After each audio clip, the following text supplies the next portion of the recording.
Very good morning everyone. हाँ जी, करें start. अब हम अपना कौन सा चैप्टर स्टार्ट करेंगे? Quality review. इस चैप्टर में क्या थी? अमेंडमेंट थी। इस चैप्टर में क्या थी? अमेंडमेंट थी। इस चैप्टर के दो पार्ट्स हैं। इस चैप्टर के दो पार्ट्स हैं। एक तो आपका क्या है? पीयर रिव्यू, और दूसरा पार्ट आपका क्या है? Quality review. ये चैप्टर कौन सा है? Peer review and quality review. जो पीयर रिव्यू का टॉपिक है, जो पीयर रिव्यू वाला पार्ट है, that is applicable for old as well as new. That is applicable for old as well as new. लेकिन जो आपका क्वालिटी रिव्यू है, it is applicable only and only for new syllabus. It is applicable for only and only new syllabus. और peer review and quality review both units में, both chapter, मतलब इस chapter के दोनों पार्ट्स में क्या थी? अमेंडमेंट थी। और अगर हम मार्क्स की वेटेज की बात करें तो इससे 4 to 6 मार्क्स का पेपर पूछा जाता है। इस चैप्टर में से peer review and quality review both से 4 to 6 मार्क्स का पेपर पूछा जाता है। एक एग्जाम में इसमें से 10 मार्क्स का क्वेश्चन पूछ लिया गया था, लेकिन अगर हम एवरेज वेटेज की बात करें तो इसमें से 4 to 6 मार्क्स का पेपर पूछा जाता है। इसमें से 4 to 6 मार्क्स का पेपर पूछा जाता है। अगर हम पास ट्रेंड पे जाएं तो ज्यादातर क्वेश्चंस किस पे पूछे गए हैं? पीयर रिव्यू पे क्वेश्चंस ज्यादा पूछे गए हैं। लेकिन क्वालिटी रिव्यू भी अगर आज की डेट में देखा जाए, बिकॉज इसमें अमेंडमेंट्स हुई थी, तो इसकी भी इंपॉर्टेंस इक्विवेलेंट है जितनी पीयर रिव्यू की है। तो दोनों में से क्वेश्चन पूछा जा सकता है। Before starting to the quality review, quality review को स्टार्ट करने से पहले हम बेसिक डिफरेंस की बात करते हैं कि पीयर रिव्यू और क्वालिटी रिव्यू में बेसिक डिफरेंस क्या है। Peer review and quality review में बेसिक डिफरेंस क्या है? सबसे पहले हम थोड़ा सा डिफरेंशिएट करते हैं कि पीयर रिव्यू और क्वालिटी रिव्यू में क्या डिफरेंस है। इसके बाद हम अपना चैप्टर बिगिन करेंगे। इसके बाद हम अपना चैप्टर बिगिन करेंगे। देखो, जो पीयर रिव्यू है, जो पीयर रिव्यू है वो कौन कंडक्ट करता है? पीयर रिव्यू कंडक्ट किया जाता है by peer review board. Peer review कौन कंडक्ट करता है? Peer review board. Peer review कौन कंडक्ट करता है? Peer review board. जिसको किसने कॉन्स्टिट्यूट किया है? जिसको काउंसिल ऑफ आईसीआई ने कॉन्स्टिट्यूट किया है। जिसको किसने कॉन्स्टिट्यूट किया है? काउंसिल ऑफ आईसीआई ने कॉन्स्टिट्यूट किया हुआ है। और पीयर रिव्यू में जो जितने भी मेंबर्स होते हैं, उन सभी मेंबर्स को नॉमिनेट कौन करती है? Council of ICI. It is a body of which is created by ICAI. तो जो पीयर रिव्यू बोर्ड है, ये किसने क्रिएट किया? इसको किसने कॉन्स्टिट्यूट किया? Council of ICAI. अब peer review board, peer review का प्रोसेस है पूरा। तो पीयर रिव्यू कंडक्ट करने के लिए क्या मेंटेन करता है? Panel of reviewers. क्या मेंटेन करता है? Panel of reviewers. क्या मेंटेन करता है? Panel of reviewers. क्या मेंटेन करता है? Panel of reviewers. और इसमें से पैनल ऑफ रिव्यूअर्स में से रिव्यूअर को अप्रूवर सिलेक्ट किया जाता है। पैनल ऑफ रिव्यूअर्स में से रिव्यूअर को अप्रूवर सिलेक्ट किया जाता है और उनको कहां भेजा जाता है? प्रैक्टिसिंग यूनिट पे। कहां भेजा जाता है? प्रैक्टिसिंग यूनिट पे। कहां भेजा जाता है? प्रैक्टिसिंग यूनिट पे। अब रिव्यूअर जाता है प्रैक्टिसिंग यूनिट पे और वो ऑल एश्योरेंस सर्विसेज, जो एश्योरेंस सर्विसेज प्रैक्टिसिंग यूनिट ने दी है, ऑल एश्योरेंस सर्विसेज, जो एश्योरेंस सर्विसेज किसने दी है? प्रैक्टिसिंग यूनिट ने दी है। उसकी क्या इवैल्यूएट करता है? उसकी क्वालिटी इवैल्यूएट करता है। क्या जो इन्होंने एश्योरेंस सर्विसेज दी है उसकी क्वालिटी कैसी है? क्या इन्होंने क्वालिटी की एश्योरेंस सर्विसेज दी है या नहीं दी? तो वो इवैल्यूएट करता है क्वालिटी ऑफ एश्योरेंस सर्विसेज, जिसमें वो उनका क्या देखता है? System of quality control. क्या देखता है? System of quality control. और क्या देखता है? क्या सभी technical, ethical and professional standards including regulatory requirement का कंप्लायंस हुआ है या नहीं हुआ? इंक्लूडिंग रेगुलेटरी रिक्वायरमेंट्स का कंप्लायंस हुआ है या नहीं हुआ? इंक्लूडिंग रेगुलेटरी रिक्वायरमेंट्स का कंप्लायंस हुआ है या नहीं हुआ? और अगर कभी भी रिव्यूअर को लगता है कि प्रैक्टिसिंग यूनिट के सिस्टम एंड प्रोसीजर्स में डेफिशिएंसीज है, वीकनेस है, तो पीयर रिव्यू, तो जो पीयर रिव्यू बोर्ड है वो उनका क्या करवाता है? Follow on review. क्या करवाता है? फॉलो ऑन रिव्यू, जिसमें देखा जाता है क्या जो भी डेफिशिएंसीज थी इनके सिस्टम एंड प्रोसीजर्स में, क्या उन डेफिशिएंसीज को इन्होंने रेक्टिफाई किया है या नहीं किया? रेक्टिफाई किया है या नहीं किया? अब ध्यान से सुनना, जो पीयर रिव्यू बोर्ड है, जो पीयर रिव्यू का ऑब्जेक्टिव है, जो पीयर रिव्यू है, पीयर रिव्यू का ऑब्जेक्टिव क्या है? पीयर रिव्यू का ऑब्जेक्टिव कोई एरर एंड डेफिशिएंसीज को ढूंढना नहीं है। कोई एरर और डेफिशिएंसीज को ढूंढना नहीं है। इनका ऑब्जेक्टिव क्या है? इनका ऑब्जेक्टिव कोई एरर और डेफिशिएंसीज को ढूंढना नहीं है। इनका ऑब्जेक्टिव क्या है? कि उनको देखना होता है कि क्या क्वालिटी कैसी है, कैसे क्वालिटी ऑफ एश्योरेंस सर्विसेज को इंप्रूव किया जा सकता है। तो पीयर रिव्यू का मेन ऑब्जेक्टिव क्या है? To improve the quality of assurance services. क्या है? To improve the quality of assurance services, not to find out the errors and deficiencies. इनको वेज ढूंढने how the quality of assurance services can be improve. The main purpose of peer review is to improve the quality of assurance services. देखो, peer review क्या करता है? Peer review अपने professionals के ऊपर आई रखता है कि वो क्वालिटी से सर्विसेज दे रहे हैं या नहीं दे रहे। अगर उनकी जो एश्योरेंस सर्विसेज दी जा रही है, अगर मेंबर ने जो एश्योरेंस सर्विसेज दी है उसमें क्वालिटी को मेंटेन नहीं किया, तो उन्हें सजेशंस देता है, इंप्रूवमेंट्स करता है कि उनकी क्वालिटी को कैसे इंप्रूव किया जा सकता है। इसका कोई पर्पस एरर और डेफिशिएंसीज को आइडेंटिफाई करना नहीं है, but to improve the quality of assurance services. अब डिस्कशन करते हैं क्वालिटी रिव्यू पे। Quality review board, quality review कौन कंडक्ट करता है? क्वालिटी रिव्यू बोर्ड कौन कंडक्ट करता है? क्वालिटी रिव्यू बोर्ड कौन कंडक्ट करता है? क्वालिटी रिव्यू बोर्ड, जिसको किसने कॉन्स्टिट्यूट किया है? Which is constituted by central government. इसको किसने कॉन्स्टिट्यूट किया? सेंट्रल गवर्नमेंट ने कॉन्स्टिट्यूट किया है under section 28A of chartered accountant act 1949। Chartered accountant act 1949 quality review board को किसने कॉन्स्टिट्यूट किया? सेंट्रल गवर्नमेंट ने कॉन्स्टिट्यूट किया है under section 28A of chartered accountant act 1949। Quality review board में टोटल कितने मेंबर्स होते हैं? 11 मेंबर्स होते हैं, जिसमें से जो चेयरपर्सन है, चेयरपर्सन एंड 5 मेंबर्स को कौन नॉमिनेट करती है? सेंट्रल गवर्नमेंट, और अदर 5 मेंबर्स को काउंसिल ऑफ ICI नॉमिनेट करती है। And it is the quality review board is independent of ICI, it is constituted by central government. अब क्वालिटी रिव्यू बोर्ड को क्वालिटी रिव्यू कंडक्ट करवाना होता है, जिसके लिए ये क्या मेंटेन करते हैं? Panel of technical reviewers. क्या मेंटेन करते हैं? Panel of technical reviewers. क्या मेंटेन करते हैं? Panel of technical reviewers. और जो पैनल ऑफ टेक्निकल रिव्यूअर में से रेलिवेंट टेक्निकल रिव्यूअर को सिलेक्ट किया जाता है और कहां भेजा जाता है? Audit firm under review. कहां भेजा जाता है? ऑडिट फर्म अंडर रिव्यू, जिसका क्वालिटी रिव्यू कंडक्ट करवाना है, जिसका क्वालिटी रिव्यू होना है, that is audit firm under review. अब पैनल ऑफ टेक्निकल रिव्यूअर्स, कौन रिव्यूअर बन सकता है? उनका एलिजिबिलिटी क्राइटेरिया क्या होगा कि रिव्यूअर कौन बन सकता है, क्या प्रोसीजर होगा, कैसे वो खुद को एम्पैनल करते हैं एज अ टेक्निकल रिव्यूअर, तो हम ये पढ़ेंगे पूरा। क्वालिटी रिव्यू बोर्ड के बारे में पढ़ेंगे। पैनल ऑफ टेक्निकल रिव्यूअर, कौन टेक्निकल रिव्यूअर बन सकता है, उसका कैसे पैनल मेंटेन किया जाता है, इसको पढ़ेंगे। ऑडिट फर्म, जिसका रिव्यू होना है, इसको कैसे सिलेक्ट किया जाता है, selection criteria for audit firm under review, ये टॉपिक पढ़ेंगे। फिर वो ऑडिट फर्म अंडर रिव्यू पे जाता है टेक्निकल रिव्यूअर, और वो उनकी सिलेक्टेड स्टैट्यूटरी ऑडिट, प्लीज ध्यान से सुनना, सिलेक्टेड स्टैट्यूटरी ऑडिट, सिर्फ और सिर्फ स्टैट्यूटरी ऑडिट, ध्यान से सुनो, सिर्फ और सिर्फ स्टैट्यूटरी ऑडिट। क्वालिटी रिव्यू के स्कोप में सिर्फ और सिर्फ क्या आती है? सिलेक्टेड स्टैट्यूटरी ऑडिट, सिर्फ और सिर्फ स्टैट्यूटरी ऑडिट का क्वालिटी रिव्यू होता है। एश्योरेंस सर्विसेज कहां देखी जाती है? पीयर रिव्यू में सभी एश्योरेंस सर्विसेज को रिव्यू किया जाता है, लेकिन क्वालिटी रिव्यू में सिर्फ सिलेक्टेड स्टैट्यूटरी ऑडिट का क्वालिटी रिव्यू कंडक्ट किया जाता है, जिसमें देखा जाता है कि जो स्टैट्यूटरी ऑडिट दी गई है वो क्वालिटी से दी गई है या नहीं दी गई। Even internal audit, GST audit, tax audit are not in the scope of quality review. सिर्फ सिलेक्टेड स्टैट्यूटरी ऑडिटर्स, सिर्फ सिलेक्टेड स्टैट्यूटरी ऑडिट का क्वालिटी इवैल्यूएट की जाती है कि जो इन्होंने ऑडिट की है उसकी क्वालिटी क्या है, जिसमें वो उनका क्या देखते हैं? जिसमें वो उनका देखते हैं सिस्टम ऑफ क्वालिटी कंट्रोल। क्या देखते हैं? System of quality control. और वो देखते हैं कि सभी technical, ethical and professional standards including other relevant guidance का कंप्लायंस हुआ है या नहीं हुआ, लॉज एंड रेगुलेशंस का कंप्लायंस हुआ है या नहीं हुआ। और कहीं फाइनेंशियल स्टेटमेंट्स में मटेरियल मिस स्टेटमेंट्स तो नहीं थी, जो फाइनेंशियल स्टेटमेंट्स पे ओपिनियन दिया है कहीं उसमें मटेरियल मिस स्टेटमेंट्स तो नहीं थी, मटेरियल मिस स्टेटमेंट्स तो नहीं थी। तो यहां सिलेक्टेड स्टैट्यूटरी ऑडिट का रिव्यू किया जाता है। और अगर ऑडिट में क्या मिलती है? डेफिशिएंसीज मिलती हैं। अगर ऑडिट में क्या मिलती है? डेफिशिएंसीज मिलती है, सीरियस इररेगुलरिटीज मिलती हैं। अगर ऑडिट में, ऑडिट फर्म ने जो ऑडिट किया अगर उसमें डेफिशिएंसीज, सीरियस इररेगुलरिटीज मिलती हैं, तो उनके अगेंस्ट डिसिप्लिनरी एक्शंस लिए जा सकते हैं, उनके अगेंस्ट डिसिप्लिनरी एक्शंस लिए जा सकते हैं। और what is the objective of quality review? The objective of quality review is to identify the weakness and deficiencies in audit. कहीं ऑडिट में कोई वीकनेस और डेफिशिएंसीज तो नहीं थी। अगर ऑडिट में वीकनेस और डेफिशिएंसीज थी और सीरियस इररेगुलरिटीज थी तो उनके अगेंस्ट डिसिप्लिनरी एक्शंस लिए जा सकते हैं, उनके अगेंस्ट डिसिप्लिनरी एक्शंस लिए जा सकते हैं। The purpose of quality review is to evaluate the quality of audit. कहीं उसमें कोई डेफिशिएंसीज और वीकनेस तो नहीं है, कहीं उसमें कोई डेफिशिएंसीज और वीकनेस तो नहीं है। पीयर रिव्यू का ऑब्जेक्टिव क्या होता है?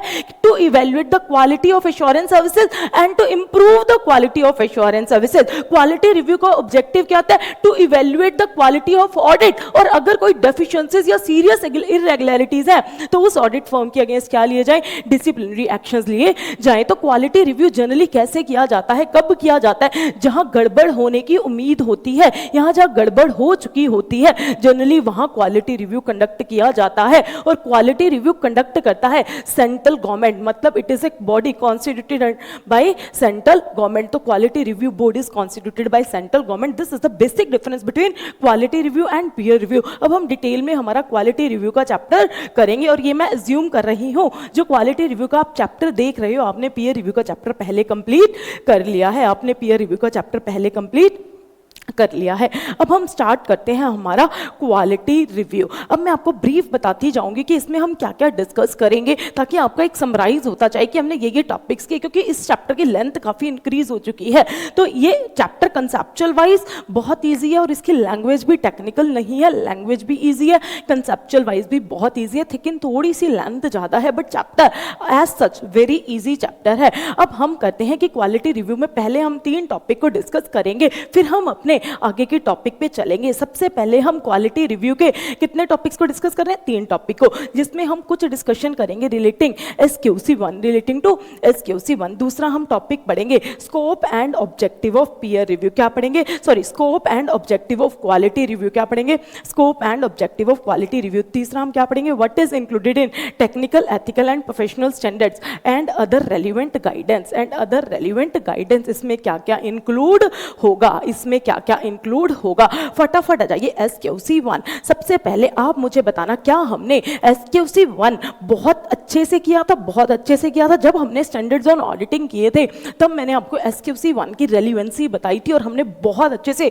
SQC1 as well as SA220 किया था, SA220 किया था। क्या आप मुझे ऑब्जेक्टिव ऑफ SQC1 बता सकते हो? बिल्कुल बताओ, फटाफट बताओ ऑब्जेक्टिव ऑफ SQC1। अगर आपने SQC1 किया हुआ है फटाफट बताओ, what is objective of SQC1, what is the objective of SQC1। SQC1 का ऑब्जेक्टिव क्या होता है, क्या देखना, क्या इन्होंने, क्या जो फर्म है, जो प्रैक्टिशनर फर्म है, दोबारा से जो प्रैक्टिशनर फर्म है, क्या इसने सिस्टम ऑफ क्वालिटी कंट्रोल को डिजाइन किया है, क्या इसने सिस्टम ऑफ क्वालिटी कंट्रोल को डिजाइन किया है, इस तरीके से डिजाइन किया है जो क्या प्रोवाइड करे, रीजनेबल एश्योरेंस। देखो, जो इंटरनल कंट्रोल्स होते हैं, सिस्टम ऑफ क्वालिटी कंट्रोल्स होते हैं, वो हमेशा क्या प्रोवाइड करते हैं, रीजनेबल एश्योरेंस प्रोवाइड करते हैं। इंटरनल कंट्रोल का सिस्टम, क्वालिटी कंट्रोल का सिस्टम कभी भी एब्सोल्यूट एश्योरेंस प्रोवाइड नहीं कर सकता, because there are inherent limitations in the controls, because there are inherent limitations in the control.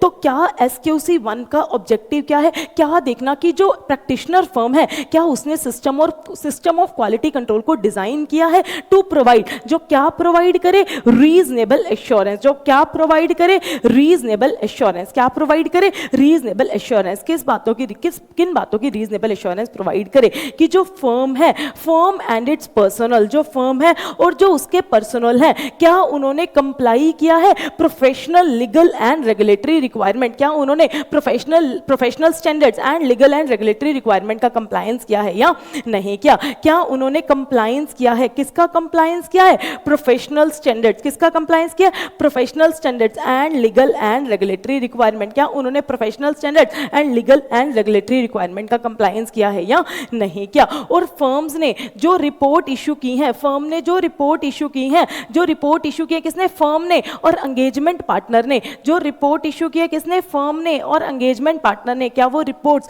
Appropriate है in the circumstances of the engagement, it is the objective of SQC1। और आप इसको detail में करते हो इन द SQC1, इसको आप detail में करते हो SQC1। अब आ जाइए quality, what do you mean by quality. Quality का मीन्स जब आपको कोई भी नहीं देख रहा, quality means doing it right when no one is looking, even जब आपको कोई भी नहीं देख रहा तब भी आप सही करो। फॉर एग्जाम्पल क्या होता है, जब हम छोटे होते हैं, जब हमें पता है कि हमारी क्लास टीचर हमें देख रही है तो हम पढ़ना शुरू कर देते हैं, अदरवाइज हम फ्रेंड से बातें करना स्टार्ट कर देते हैं, that is not quality. As per Henry Ford, quality is what, doing the right even if no one is looking, even if no one is looking. तो what is the objective of SQC1? SQC1, quality control for firms that performs audit, reviews of historical financial information and other assurance and related services requires that कि क्या मेंटे practitioner firm ने क्या establish किया है, system of quality control. क्या establish किया है, system of quality control design. क्यों किया है डिजाइन, जो क्या प्रोवाइड करे, रीजनेबल एश्योरेंस। क्या प्रोवाइड करे, रीजनेबल एश्योरेंस की जो फर्म है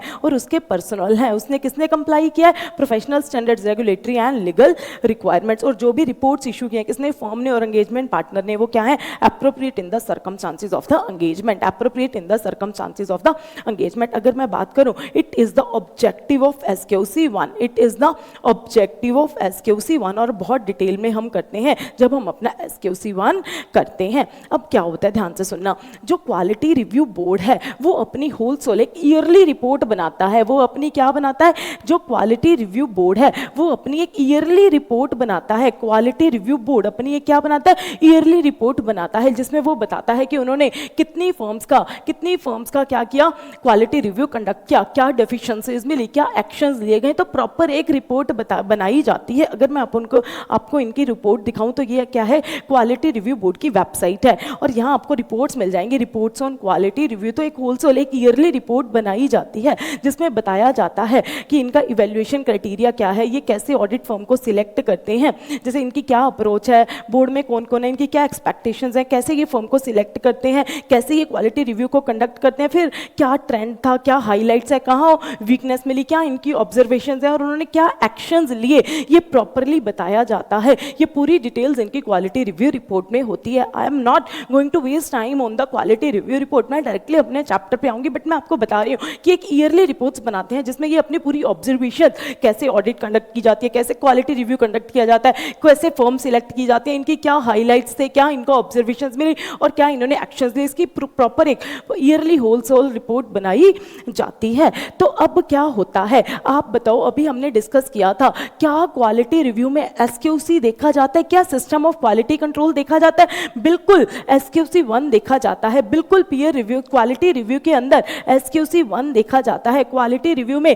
SQC1 system of quality control देखा जाता है। तो जब क्वालिटी रिव्यू कंडक्ट होगा तो SQC के कौन कौन से इंपॉर्टेंट एरियाज को इवैल्यूएट किया जाएगा, क्वालिटी रिव्यू में कौन कौन से इंपॉर्टेंट एरियाज इवैल्यूएट किए जाएंगे in terms of SQC1, what are the important areas to be evaluated in terms of SQC1 during quality review. तो आपका फर्स्ट क्वेश्चन यही बनता है, what is your first question, ध्यान से सुनना, what are the important areas for evaluation while conducting quality review in terms of SQC1। SQC1 के कौन कौन से एरियाज को इवैल्यूएट किया जाएगा जब आपका क्वालिटी रिव्यू कंडक्ट होगा। फटाफट आ जाइए, examples of important areas as per quality review report in accordance with SQC1, कौन कौन से एरियाज को इवैल्यूएट किया जाएगा। सबसे पहले, क्या जो फर्म ने पॉलिसीज एंड प्रोसीजर्स को एस्टैब्लिश और इंप्लीमेंट किया है, क्या जो फर्म ने पॉलिसीज एंड प्रोसीजर को एस्टैब्लिश और इंप्लीमेंट किया है,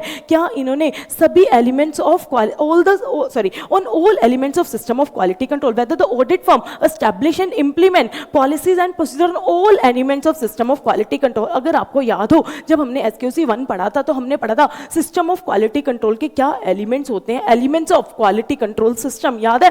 पहला क्या था, लीडरशिप, याद है? लीडरशिप। दूसरा पॉइंट क्या था, ethical requirements including independence, acceptance and continuance of client relationship, acceptance and continuance of client relationship, human resources, engagement, performance monitoring. क्या इन्होंने ऑल एलिमेंट्स पे अपनी पॉलिसीज एंड प्रोसीजर को एस्टैब्लिश और इंप्लीमेंट किया है या नहीं? क्या इन्होंने जो पॉलिसीज एंड प्रोसीजर बनाए हैं that is on the all elements of system of quality control. और फिर अगर आपको याद है, एक टॉपिक होता था engagement quality control review, engagement performance में हम पढ़ते थे एंगेजमेंट क्वालिटी कंट्रोल रिव्यू। क्या जो EQCR है, क्या जो एंगेजमेंट क्वालिटी कंट्रोल रिव्यू है, मतलब जो EQCR है, क्या वो रिव्यू करता है एट एप्रोप्रिएट टाइम? क्या रिव्यू एट एप्रोप्रिएट टाइम किया जाता है, जिसमें वो क्या देखता है, प्लानिंग ऑफ ऑडिट सही से हुई थी या नहीं थी, क्या सिग्निफिकेंट ऑडिट जजमेंट्स ली गई थी और क्या ओपिनियन दिया गया है। तो क्या जो एंगेजमेंट क्वालिटी कंट्रोल रिव्यूअर है, क्या वो रिव्यू कंडक्ट करता है एट एप्रोप्रिएट टाइम, जिसमें वो क्या देखता है, क्या प्लानिंग ऑफ ऑडिट सही से हुई थी या नहीं हुई थी, सिग्निफिकेंट ऑडिट जजमेंट्स क्या ली गई थी और कैसे ओपिनियन दिया जा रहा है। तो क्या वो इन एरियाज को देखता भी है या नहीं देखता, और एप्रोप्रिएट टाइम पे रिव्यू कंडक्ट किया जाता है या नहीं किया जाता। अब जो पॉलिसीज एंड प्रोसीजर्स बनाए हैं, जो इन्होंने सिस्टम ऑफ क्वालिटी कंट्रोल बनाया है, क्या इसके लिए, इसको मॉनिटर करने के लिए कि पॉलिसीज एंड प्रोसीजर्स सही भी हैं या नहीं है और क्या इनका का कंप्लायंस हो रहा है या नहीं हो रहा, क्या इन्होंने एक एप्रोप्रिएट पर्सन असाइन किया है, क्या इन्होंने एक रिस्पॉन्सिबल पर्सन असाइन किया है जो क्या करे, मॉनिटर करे सिस्टम ऑफ क्वालिटी कंट्रोल, और जो पर्सन असाइन किया है क्या उसके पास एप्रोप्रिएट एक्सपीरियंस भी है या नहीं है, खुद तो सिस्टम ऑफ क्वालिटी कंट्रोल की नॉलेज नहीं है और उस पर्सन को मॉनिटरिंग की रिस्पॉन्सिबिलिटी दे दी, उस पर्सन को मॉनिटरिंग की रिस्पॉन्सिबिलिटी दे दी, क्या उसके पास एप्रोप्रिएट एक्सपीरियंस है और क्या उसके पास सफिशिएंट एंड एप्रोप्रिएट अथॉरिटी भी है या नहीं है। अगर कोई पर्सन मॉनिटर कर रहा है, अगर कोई पर्सन मॉनिटर कर रहा है, अगर उसके पास पावर ही नहीं है, उसके पास अथॉरिटी ही नहीं है, तो वो क्या वो एक्शंस ले पाएगा, क्या कोई उसकी सुनेगा, नहीं। तो उसके पास experience as well as appropriate authority होनी चाहिए। क्या फर्म ने असाइन किया है कोई person responsible for monitoring the system of quality control, और क्या उसके पास एप्रोप्रिएट एक्सपीरियंस है और क्या उसके पास सफिशिएंट एंड एप्रोप्रिएट अथॉरिटी है या नहीं है, एप्रोप्रिएट अथॉरिटी है या नहीं है। और ये टॉपिक करने के लिए मैं एज्यूम कर रही हूँ कि आपने SQC 1 किया हुआ है। अगर आपने SQC 1 किया हुआ है तो ये टॉपिक आपके लिए बहुत इजी टॉपिक होगा। उसके बाद क्या जो ऑडिट फर्म है क्या वो एटलीस्ट एनुअली वो इंडिपेंडेंस की कंफर्मेशन लेते हैं, किससे, सभी पर्सन से जो रिस्पॉन्सिबल है to require to maintain independence, क्या वो सबसे इंडिपेंडेंस की कंफर्मेशन लेते हैं, क्या उन्होंने पॉलिसीज एंड प्रोसीजर का कंप्लायंस किया है या नहीं, क्या ऑडिट फर्म एटलीस्ट एनुअली कम से कम साल में एक बार कंफर्मेशन लेटर लेते हैं कि कंप्लायंस किया है किसका, पॉलिसीज एंड प्रोसीजर का, किसकी पॉलिसीज एंड प्रोसीजर का, इंडिपेंडेंस की पॉलिसीज एंड प्रोसीजर का कंप्लायंस किया है जिनको इंडिपेंडेंस मेंटेन करने की रिक्वायरमेंट थी। क्या फर्म सभी persons who are required to maintain independence क्या उनसे एटलीस्ट एनुअली कंफर्मेशन लेटर लेते हैं, क्या उन्होंने इंडिपेंडेंस की पॉलिसीज एंड प्रोसीजर से कंप्लायंस किया है, इंडिपेंडेंस की पॉलिसीज एंड प्रोसीजर से कंप्लायंस किया है। और जब भी कोई नई ऑडिट एक्सेप्ट की जाती है या कंटिन्यू की जाती है, जब भी कोई न्यू ऑडिट को एक्सेप्ट किया जाता है या ऑडिट को कंटिन्यू किया जाता है, तो before acceptance and continuance of audit engagement, क्या जो इनके कंफर्मेशन के प्रोसीजर हैं, जो इनके इंडिपेंडेंस के कंफर्मेशन के प्रोसीजर्स हैं, क्या उनको परफॉर्म किया जाता है या नहीं किया जाता। क्या ऑडिट फर्म परफॉर्म करती है इंडिपेंडेंट कंफर्मेशन प्रोसीजर, जो इनके इंटरनल रूल्स हैं अकॉर्डिंगली, क्या वो इंडिपेंडेंस कंफर्मेशन के प्रोसीजर्स परफॉर्म करते हैं जब भी कोई ऑडिट को एक्सेप्ट किया जाता है। और जब रिपोर्ट दी जाती है तो क्या वो देखते हैं कि कहीं इंडिपेंडेंस के स्टेटस में कोई चेंज तो नहीं है। अगर इंडिपेंडेंस को थ्रेट होता है क्या उसे इलिमिनेट करते हैं, क्या नहीं करते। तो क्या जब रिपोर्ट इशू की जाती है तो वो देखते हैं कि whether there is no change in the status of independence, कहीं इंडिपेंडेंस के स्टेटस में चेंज तो नहीं हो गया। रिपोर्ट इशू करते समय क्या ये देखा जाता है या नहीं देखा जाता। और according to the professional staff competence and capabilities, क्या ये एजुकेशन एंड ट्रेनिंग प्रोग्राम को डेवलपर प्रोवाइड करते हैं या नहीं करते। क्या ये एजुकेशन एंड ट्रेनिंग प्रोग्राम को प्रोवाइड और डेवलप करते हैं या नहीं करते। तो हमारा फर्स्ट टॉपिक हमने क्या पढ़ा, हमारा फर्स्ट टॉपिक हमने पढ़ा SQC 1 के रिलेटेड। इसमें हमने क्या पढ़ा, ऐसे कौन से इंपॉर्टेंट एरियाज हैं, जिसको इवेल्युएट किया जाता है in the quality review in terms of SQC 1। सबसे पहले क्या जो फर्म ने पॉलिसीज एंड प्रोसीजर्स बनाए हैं, क्या जो फर्म ने पॉलिसीज एंड प्रोसीजर को एस्टैब्लिश एंड इंप्लीमेंट किया है, is on the all elements of quality control,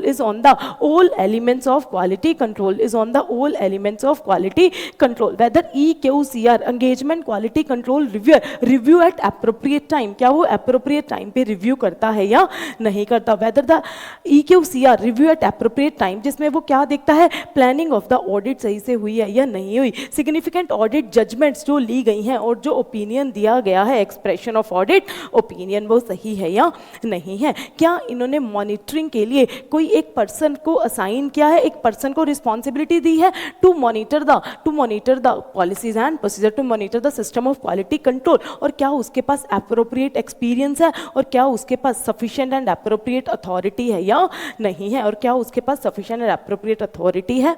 उसके बाद क्या फिर 2 पॉइंट आपके किससे हैं, इंडिपेंडेंस से रिलेटेड है। 2 पॉइंट आपके किससे हैं, इंडिपेंडेंस से रिलेटेड है।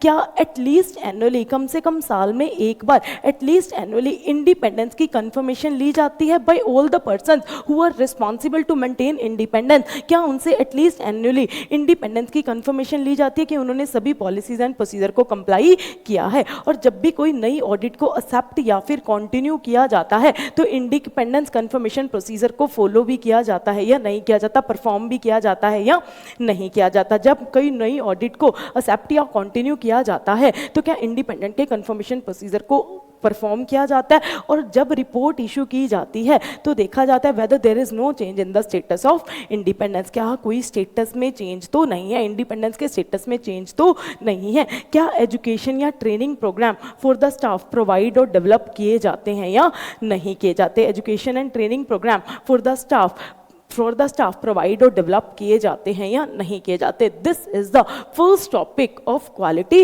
Review and topic is important areas to be evaluated for in quality review in terms of SQC 1। अब आ जाइए, आपका नेक्स्ट टॉपिक है objective and scope of quality review. Next topic आपका क्या है, objective and scope of quality review. अब ध्यान से सुनना, quality review the main objective इसका क्या होगा, इसके नाम से ही क्लियर है, क्या देखा जाएगा, क्वालिटी क्वालिटी क्वालिटी, क्या देखा जाएगा, quality quality quality. The main objective and scope of quality review is to evaluate the, क्या इवेल्युएट करना, क्वालिटी ऑफ ऑडिट, क्या इवेल्युएट करना, क्वालिटी ऑफ ऑडिट। और दूसरा क्या कंप्लायंस हुआ है, whether it is adherence to, क्या कंप्लायंस हुआ है किसका, statutory regulatory and other requirement, किसका, स्टैट्यूटरी एंड रेगुलेटरी रिक्वायरमेंट, किसका, स्टैट्यूटरी एंड रेगुलेटरी रिक्वायरमेंट का कंप्लायंस हुआ है या नहीं हुआ, स्टैट्यूटरी एंड रेगुलेटरी रिक्वायरमेंट का कंप्लायंस हुआ है या नहीं हुआ। अब आ जाते हैं scope and objective of quality review, evaluation of audit quality. इसका मेन ऑब्जेक्टिव क्या है, quality review is directed towards evaluation of audit quality, क्या ऑडिट की क्वालिटी है या नहीं है, इवैल्यूएट करना कि ऑडिट क्वालिटी की हुई है या नहीं हुई, क्या एडहेरेंस, क्या कंप्लायंस हुआ है, statutory and other regulatory requirement का कंप्लायंस हुआ है या नहीं हुआ, ऑडिट में कोई डेफिशिएंसीज तो नहीं थी, आइडेंटिफाई करना और एड्रेस करना कि ऑडिट कंडक्ट करने में कोई डेफिशिएंसीज तो नहीं थी। They are design to identify and address, क्या आइडेंटिफाई करना, weakness and deficiencies related to how audit were performed by the audit firm, क्या ऑडिट करने में कोई डेफिशिएंसीज और वीकनेस तो नहीं थी, डेफिशिएंसीज और वीकनेस तो नहीं थी। To achieve the goal, quality review included review of certain aspects, अभी पढ़ूंगी, क्या देखे जाते हैं, सर्टेन एस्पेक्ट्स देखे जाते हैं सिलेक्टेड स्टैट्यूटरी ऑडिट्स का, क्या सभी ऑडिट्स देखी जाती हैं, ऑल ऑडिट्स नहीं देखी जाती, क्या सभी एस्पेक्ट्स देखे जाते हैं, ईच एंड एवरी एस्पेक्ट्स नहीं देखे जाते, सिलेक्टेड ऑडिट्स देखी जाती हैं, दोबारा से सिलेक्टेड ऑडिट्स देखी जाती हैं और उसके सर्टेन एस्पेक्ट्स देखे जाते हैं। तो इसका प्रॉपर एक इवैल्यूएशन क्राइटेरिया होता है कि क्या क्या इवैल्यूएट करना है according to the scope of quality review. तो ईच एंड एवरी एस्पेक्ट्स को कंसीडर नहीं किया जाता, सर्टेन एस्पेक्ट्स देखे जाते हैं और सिलेक्टेड स्टैट्यूटरी ऑडिट के सर्टेन एस्पेक्ट्स देखे जाते हैं जो किसने परफॉर्म की है, फर्म ने परफॉर्म किया, रिव्यू किए जाते हैं अदर मैटर्स और इसमें उनका SQC 1 भी देखा जाता है। एक तो क्या देखी जाती है, एक तो उनकी सिलेक्टेड स्टैट्यूटरी ऑडिट देखी जाती है और जिसके क्या देखे जाते हैं, सर्टेन एस्पेक्ट्स प्लस उनका SQC 1 देखा जाता है, मतलब सिस्टम ऑफ क्वालिटी कंट्रोल देखा जाता है। अब पढ़ते हैं, in the course of reviewing aspects, जब in the course of reviewing aspects of selected audit, जब ऑडिट्स को सिलेक्ट करके सिलेक्टेड ऑडिट्स को रिव्यू कर रहे होते हैं, रिव्यू में क्या पता चल सकते हैं, वेज पता चल सकते हैं कि which a particular audit is deficient, a review में identify ways in which a particular audit is deficient, audit deficient क्यों है, इसमें वेज पता चलते हैं कि ऑडिट डेफिशिएंट क्यों है, कहीं फर्म फेल तो नहीं होगी। देखो अल्टीमेटली ऑब्जेक्टिव क्या होता है ऑडिटर का, अगर आपको याद हो आपने ऑडिट का ऑब्जेक्टिव क्या होगा, ऑडिटर का मेन ऑब्जेक्टिव क्या होता है, देखना कि financial statement in all material aspects are prepared in accordance with applicable FRF, क्या जो फाइनेंशियल स्टेटमेंट्स बनाई गई हैं वो गैप के हिसाब से बनाई गई हैं या नहीं बनाई गई, और क्या सभी टेक्निकल एथिकल स्टैंडर्ड्स का कंप्लायंस हुआ है या नहीं हुआ, टेक्निकल स्टैंडर्ड्स का कंप्लायंस हुआ है या नहीं हुआ। तो क्या देखा जाएगा कि financial statement as per GAAP और टेक्निकल स्टैंडर्ड्स बनी है या नहीं बनी, क्या फर्म फेल तो नहीं हो गई टू आइडेंटिफाई कि financial statement as per GAAP और टेक्निकल स्टैंडर्ड्स बनी है या नहीं बनी, whether there are including failure by the firm, क्या फर्म फेल तो नहीं होगी to identify and to address appropriately aspects in which entities financial statements do not present fairly, वो फाइनेंशियल पोजीशन का true and fair view reflect नहीं करती, वो results of operations का true and fair view reflect नहीं करती, क्योंकि वो किसके हिसाब से नहीं बनी, गैप और टेक्निकल स्टैंडर्ड्स के हिसाब से नहीं बनी। तो क्या ऑडिटर, क्या जो ऑडिट ऑडिट फर्म है वो फेल तो नहीं हो गई टू आइडेंटिफाई और अप्रोप्रिएटली एड्रेस की financial statement true and fair view reflect करती है या नहीं करती, true and fair view reflect करती है या नहीं करती। Now the most important line, क्या रिव्यू में, क्वालिटी रिव्यू में ऑल ऑडिट सिलेक्ट की जाती है? नहीं। क्या जो ऑडिट सिलेक्ट की गई है उसके ईच एंड एवरी एस्पेक्ट्स को देखा जाता है? नहीं, उसके सर्टेन एस्पेक्ट्स देखे जाते हैं। अगर क्वालिटी रिव्यू हो गया it means it is assurance, क्या इससे एश्योरेंस मिल जाएगी कि जो ऑडिट हुई है उसमें कोई डेफिशिएंसीज नहीं है, जो फाइनेंशियल स्टेटमेंट बनी है उसमें कोई डेफिशिएंसीज नहीं है। 100% एश्योरेंस तो ऑडिट में ही नहीं होती, तो क्या रिव्यू में 100% एश्योरेंस हो जाएगी? तो quality review do not provide an assurance कि जो ऑडिट की गई है उसमें कोई डेफिशिएंसीज नहीं है और जो फाइनेंशियल स्टेटमेंट्स पे रिपोर्ट की गई है वो कोई डेफिशिएंसी नहीं है। It is not the purpose of review, ये रिव्यू का कोई पर्पस नहीं है to review all the firms audit. वहां सभी ऑडिट की फर्म्स को, सभी ऑडिट्स को रिव्यू नहीं किया जाता, सिलेक्टेड स्टैट्यूटरी ऑडिट्स को रिव्यू किया जाता है और ईच एंड एवरी एस्पेक्ट और to identify every aspects in which review audit is deficient, कि ऑडिट के ईच एंड एवरी एस्पेक्ट्स को देखा जाता है कि ऑडिट कहां डेफिशिएंट है, सर्टेन एस्पेक्ट्स को देखा जाता है, ईच एंड एवरी एस्पेक्ट्स को देखा नहीं जाता। और review should not be understand, review हो गया तो इसका मतलब ये नहीं है, it should not be understood कि क्या मिल गई, एश्योरेंस मिल गई कि जो फर्म की ऑडिट्स हुई है और जो क्लाइंट की फाइनेंशियल स्टेटमेंट्स है उसमें कोई डेफिशिएंसीज नहीं है। Do not provide, review do not provide any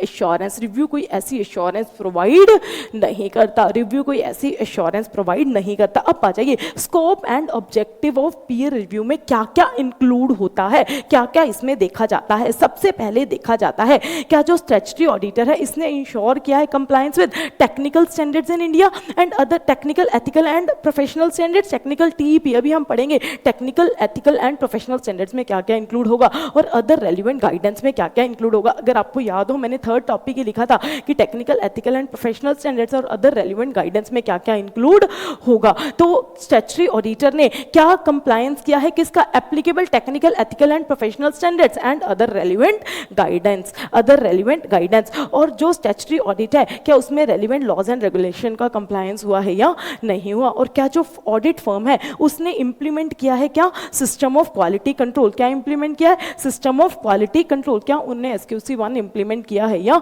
नहीं किया। और जो फाइनेंशियल स्टेटमेंट्स पे रिपोर्ट की गई थी उसमें कोई मटेरियल मिस स्टेटमेंट्स तो नहीं थे, उसकी एसेट्स एंड लायबिलिटीज में कोई मटेरियल मिस स्टेटमेंट्स तो नहीं थे। सिलेक्टेड एंटिटी जिसकी ऑडिट की जा रही है देखा जाएगा कि जो उसकी फाइनेंशियल स्टेटमेंट में उसमें कोई मटेरियल मिस स्टेटमेंट तो नहीं है। अब इस रिव्यू कंडक्ट करने के लिए उनके क्या देखे जाएंगे, उनके वर्किंग पेपर्स देखे जाएंगे, उनके क्या देखे जाएंगे, वर्किंग पेपर्स देखे जाएंगे, उनके जो सिलेक्ट किया इन्होंने ऑडिट फाइल, जो इन्होंने एंटिटी को सिलेक्ट किया उसके वर्किंग पेपर्स देखे जाएंगे, जो ऑडिट फर्म ने मेंटेन किए होंगे उनके वर्किंग पेपर्स देखे जाएंगे कि उनकी, जिससे पता चलेगा उनकी क्वालिटी ऑफ देयर ऑडिट की, उनकी ऑडिट की क्वालिटी कैसी है, क्या financial statement material miss statement से फ्री है या नहीं है, और इससे उनके क्वालिटी कंट्रोल का पता चलेगा, SQC1 का पता चलेगा जो ऑडिट फर्म अंडर रिव्यू ने लगाए होंगे। तो what is the scope of, what is the scope and objective of quality review, what is the scope and objective of quality review। First point क्या था, सबसे पहले इवेल्युएट किया जाएगा क्वालिटी को और देखा जाएगा क्या statutory and other regulatory requirement का कंप्लायंस हो रहा है या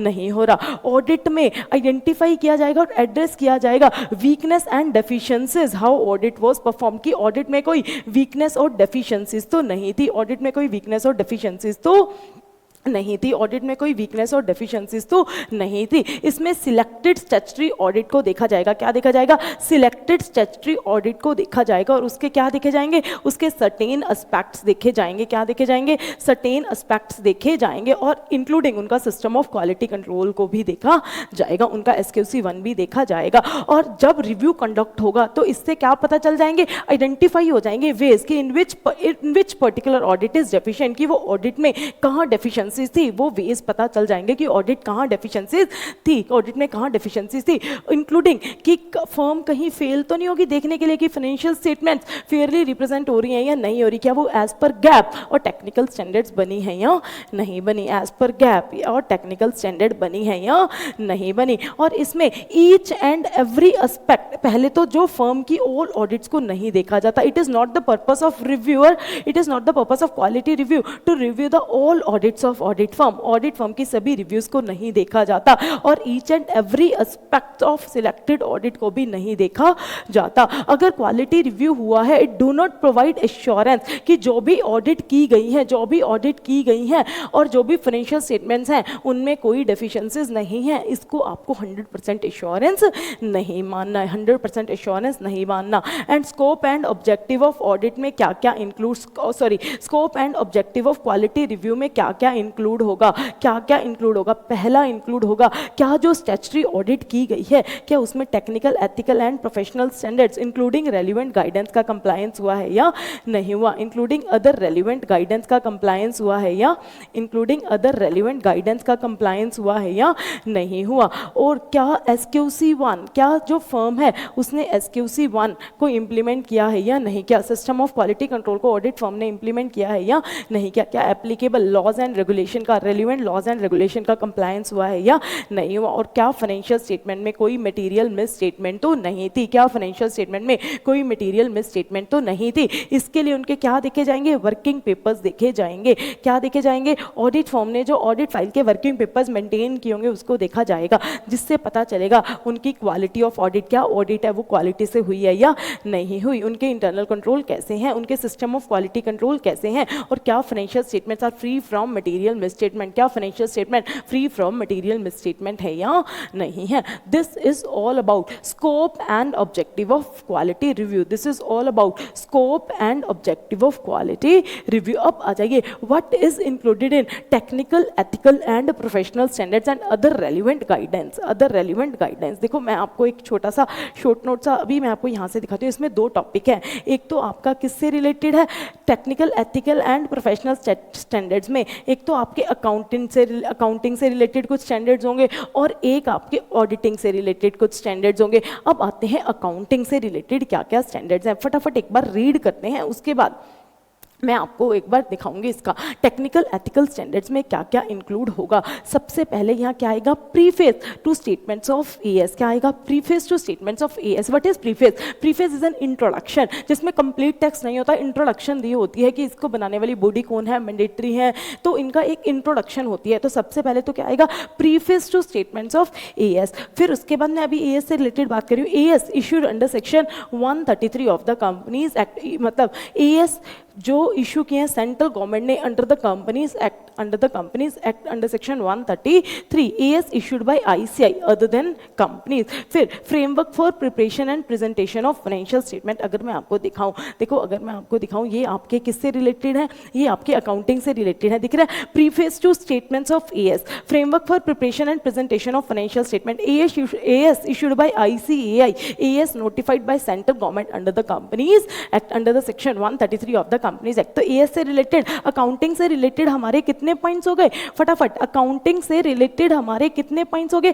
सबसे पहला पॉइंट हमारा अकाउंटिंग से रिलेटेड हो गया, सबसे पहले क्या हो गया, preface for statements of auditing और accounting standard, preface on statements of accounting standard. फिर आपका AS issued by ICAI, third क्या हो गया, AS issued under section 133 of the companies act, under section 133 of the companies act, framework for preparation and presentation of financial statement, framework for preparation and presentation of financial statement, framework for preparation and presentation of financial statement. ये आपके किससे related हो गए, accounting से related हो गए। अब हम टेक्निकल स्टैंडर्ड्स की बात करते हैं, which is related to auditing, which is relating to auditing, preface किस पे, preface standards on quality control, auditing, review and other assurance and related services applicable quality control and standards on auditing issued by ICI, statements on auditing, क्या हो गया, statements on auditing। तो आपके auditing से related कितने matters हो गए, दिखाती हूँ मैं अभी आपको। auditing से related क्या क्या हो गया, एक तो preface to standards on quality control, auditing, review and other assurance services, engagement and quality control standards, क्या हो गया, engagement and quality control standards। तो आपके auditing से related क्या क्या हो गया, एक तो क्या हो गया, preface, क्या हो गया, preface, किसका preface, preface on system on, sorry, preface on standard on quality control, reviewing, auditing, review and other assurance and related services। दूसरा आपका क्या हो गया, दूसरा आपका हो गया standards on quality control and standards on auditing, standards on quality control, standards on quality control and standards on auditing, and standards on auditing and क्या हो गया आपका स्टेटमेंट्स ऑन ऑडिटिंग, क्या हो गया statements on auditing, plus 2 point आपके और हैं। एक तो क्या है relevant laws and relevant legal and regulatory requirement, क्या है other relevant legal and regulatory requirement, other relevant legal and regulatory requirement, other relevant यहाँ हो गया other relevant legal and regulatory requirement, notification directions and guidelines issued by notification directions and guidelines issued by ICAI, issued by the council of ICAI। Clear हुई बात? ये हो गया आपका technical standards में क्या क्या इंक्लूड होगा, और अदर रेलिवेंट गाइडेंस में क्या क्या इंक्लूड होगा। इसमें 2 बातें इंक्लूड होंगी, एक तो guidance note on auditing and accounting matters and code of ethics issued by ICAI, professional ethics पढ़ते थे, code of ethics issued by ICAI, and guidance note on auditing and accounting matters. तो technical ethical standards and other relevant guidance में क्या क्या include होगा। तो सबसे पहले ब्रेक कर लो, टेक्निकल एथिकल स्टैंडर्ड्स में अकाउंटिंग से रिलेटेड, ऑडिटिंग से रिलेटेड। अकाउंटिंग से रिलेटेड क्या था, प्रीफेस था एक तो, preface on statements on auditing standards, AS issued by ICAI, AS issued under section 133 of the Companies Act, under section 133 of the Companies Act, statements on auditing standards. अब आते हैं statements on framework for preparation and presentation of financial statement. अब आ जाइए auditing से related preface, preface किसका preface, system preface on quality control auditing review and other assurance and related services. Second आपका क्या था, quality control standard and standards on auditing. तीसरा आपका क्या था, statements on standards on auditing, statements on auditing, statements on auditing. और फिर आपका क्या था, 2 अदर पॉइंट थे, notifications directions and guidelines issued by ICAI, और सेकंड आपका पॉइंट क्या था, other relevant legal and regulatory requirement. और अदर रेलिवेंट गाइडेंस में 2 बातें थी, एक तो guidance note on auditing and accounting matters, और दूसरा आपका क्या था, कोड ऑफ एथिक्स। अब आते हैं इंपॉर्टेंट नोट, पढ़ते हैं फटाफट। सबसे पहले presently the review undertaken by quality review board, जो review quality review board conduct कर रहा है, it covers only statutory audit services, it covers only statutory audit services. सिर्फ और सिर्फ क्या स्कोप में आएगा क्वालिटी रिव्यू बोर्ड के, सिर्फ और सिर्फ क्वालिटी रिव्यू बोर्ड के स्कोप में क्या आएगी, सिलेक्टेड स्टैट्यूटरी ऑडिट सर्विसेज। क्या आएंगे, selected statutory audit services. It even do not extend to internal audit services, internal audit services are not in the scope of quality review, internal audit services are not in the scope of quality review. सिर्फ selected statutory audits को ही review किया जाएगा। और अगर कोई services CA in service ने दी है, दोबारा से, अगर कोई सर्विसेज सीए इन सर्विस ने दी है, मतलब मेंबर इन एम्प्लॉयमेंट ने दी है, that are not in the scope of quality review, that are not in the scope of quality review. अच्छा, अब आते हैं, these are proposed to be covered by the board on the latest stage. Latest stage में board cover कर ले, that is later on. The review does not extend to services provided by the members in the employment, मतलब जो services CA in service ने दी हैं वो quality review के स्कोप में नहीं आती, इंटरनल ऑडिट क्वालिटी रिव्यू के स्कोप में नहीं आता। स्कोप में सिर्फ और सिर्फ कहती हैं statutory audit services, statutory audit services. This is all about the 3 topics of quality review. हमने कौन कौन से 3 टॉपिक्स पढ़ लिए, सबसे पहले हमने पढ़ लिया कौन कौन से एरियाज इवैल्यूएट किए जाएंगे in terms of SQC1 during quality review, scope and objective of quality review. तीसरा टॉपिक क्या पढ़ा, what is included in technical ethical and professional standards including other relevant guidance. अब हम पढ़ेंगे एक टॉपिक, नेक्स्ट टॉपिक पढ़ेंगे हम क्वालिटी रिव्यू बोर्ड का। किसका पढ़ेंगे, quality review board. Next topic कौन सा पढ़ रहे हैं हम, क्वालिटी रिव्यू बोर्ड के बारे में पढ़ेंगे। किसके बारे में पढ़ेंगे, क्वालिटी रिव्यू बोर्ड। अब क्वालिटी रिव्यू बोर्ड में हम 3 टॉपिक पढ़ेंगे। क्वालिटी रिव्यू बोर्ड में हम कितने टॉपिक पढ़ेंगे, 3 टॉपिक पढ़ेंगे। एक तो हम पढ़ेंगे कॉन्स्टिट्यूशन की, क्वालिटी रिव्यू बोर्ड किसने कॉन्स्टिट्यूट किया है,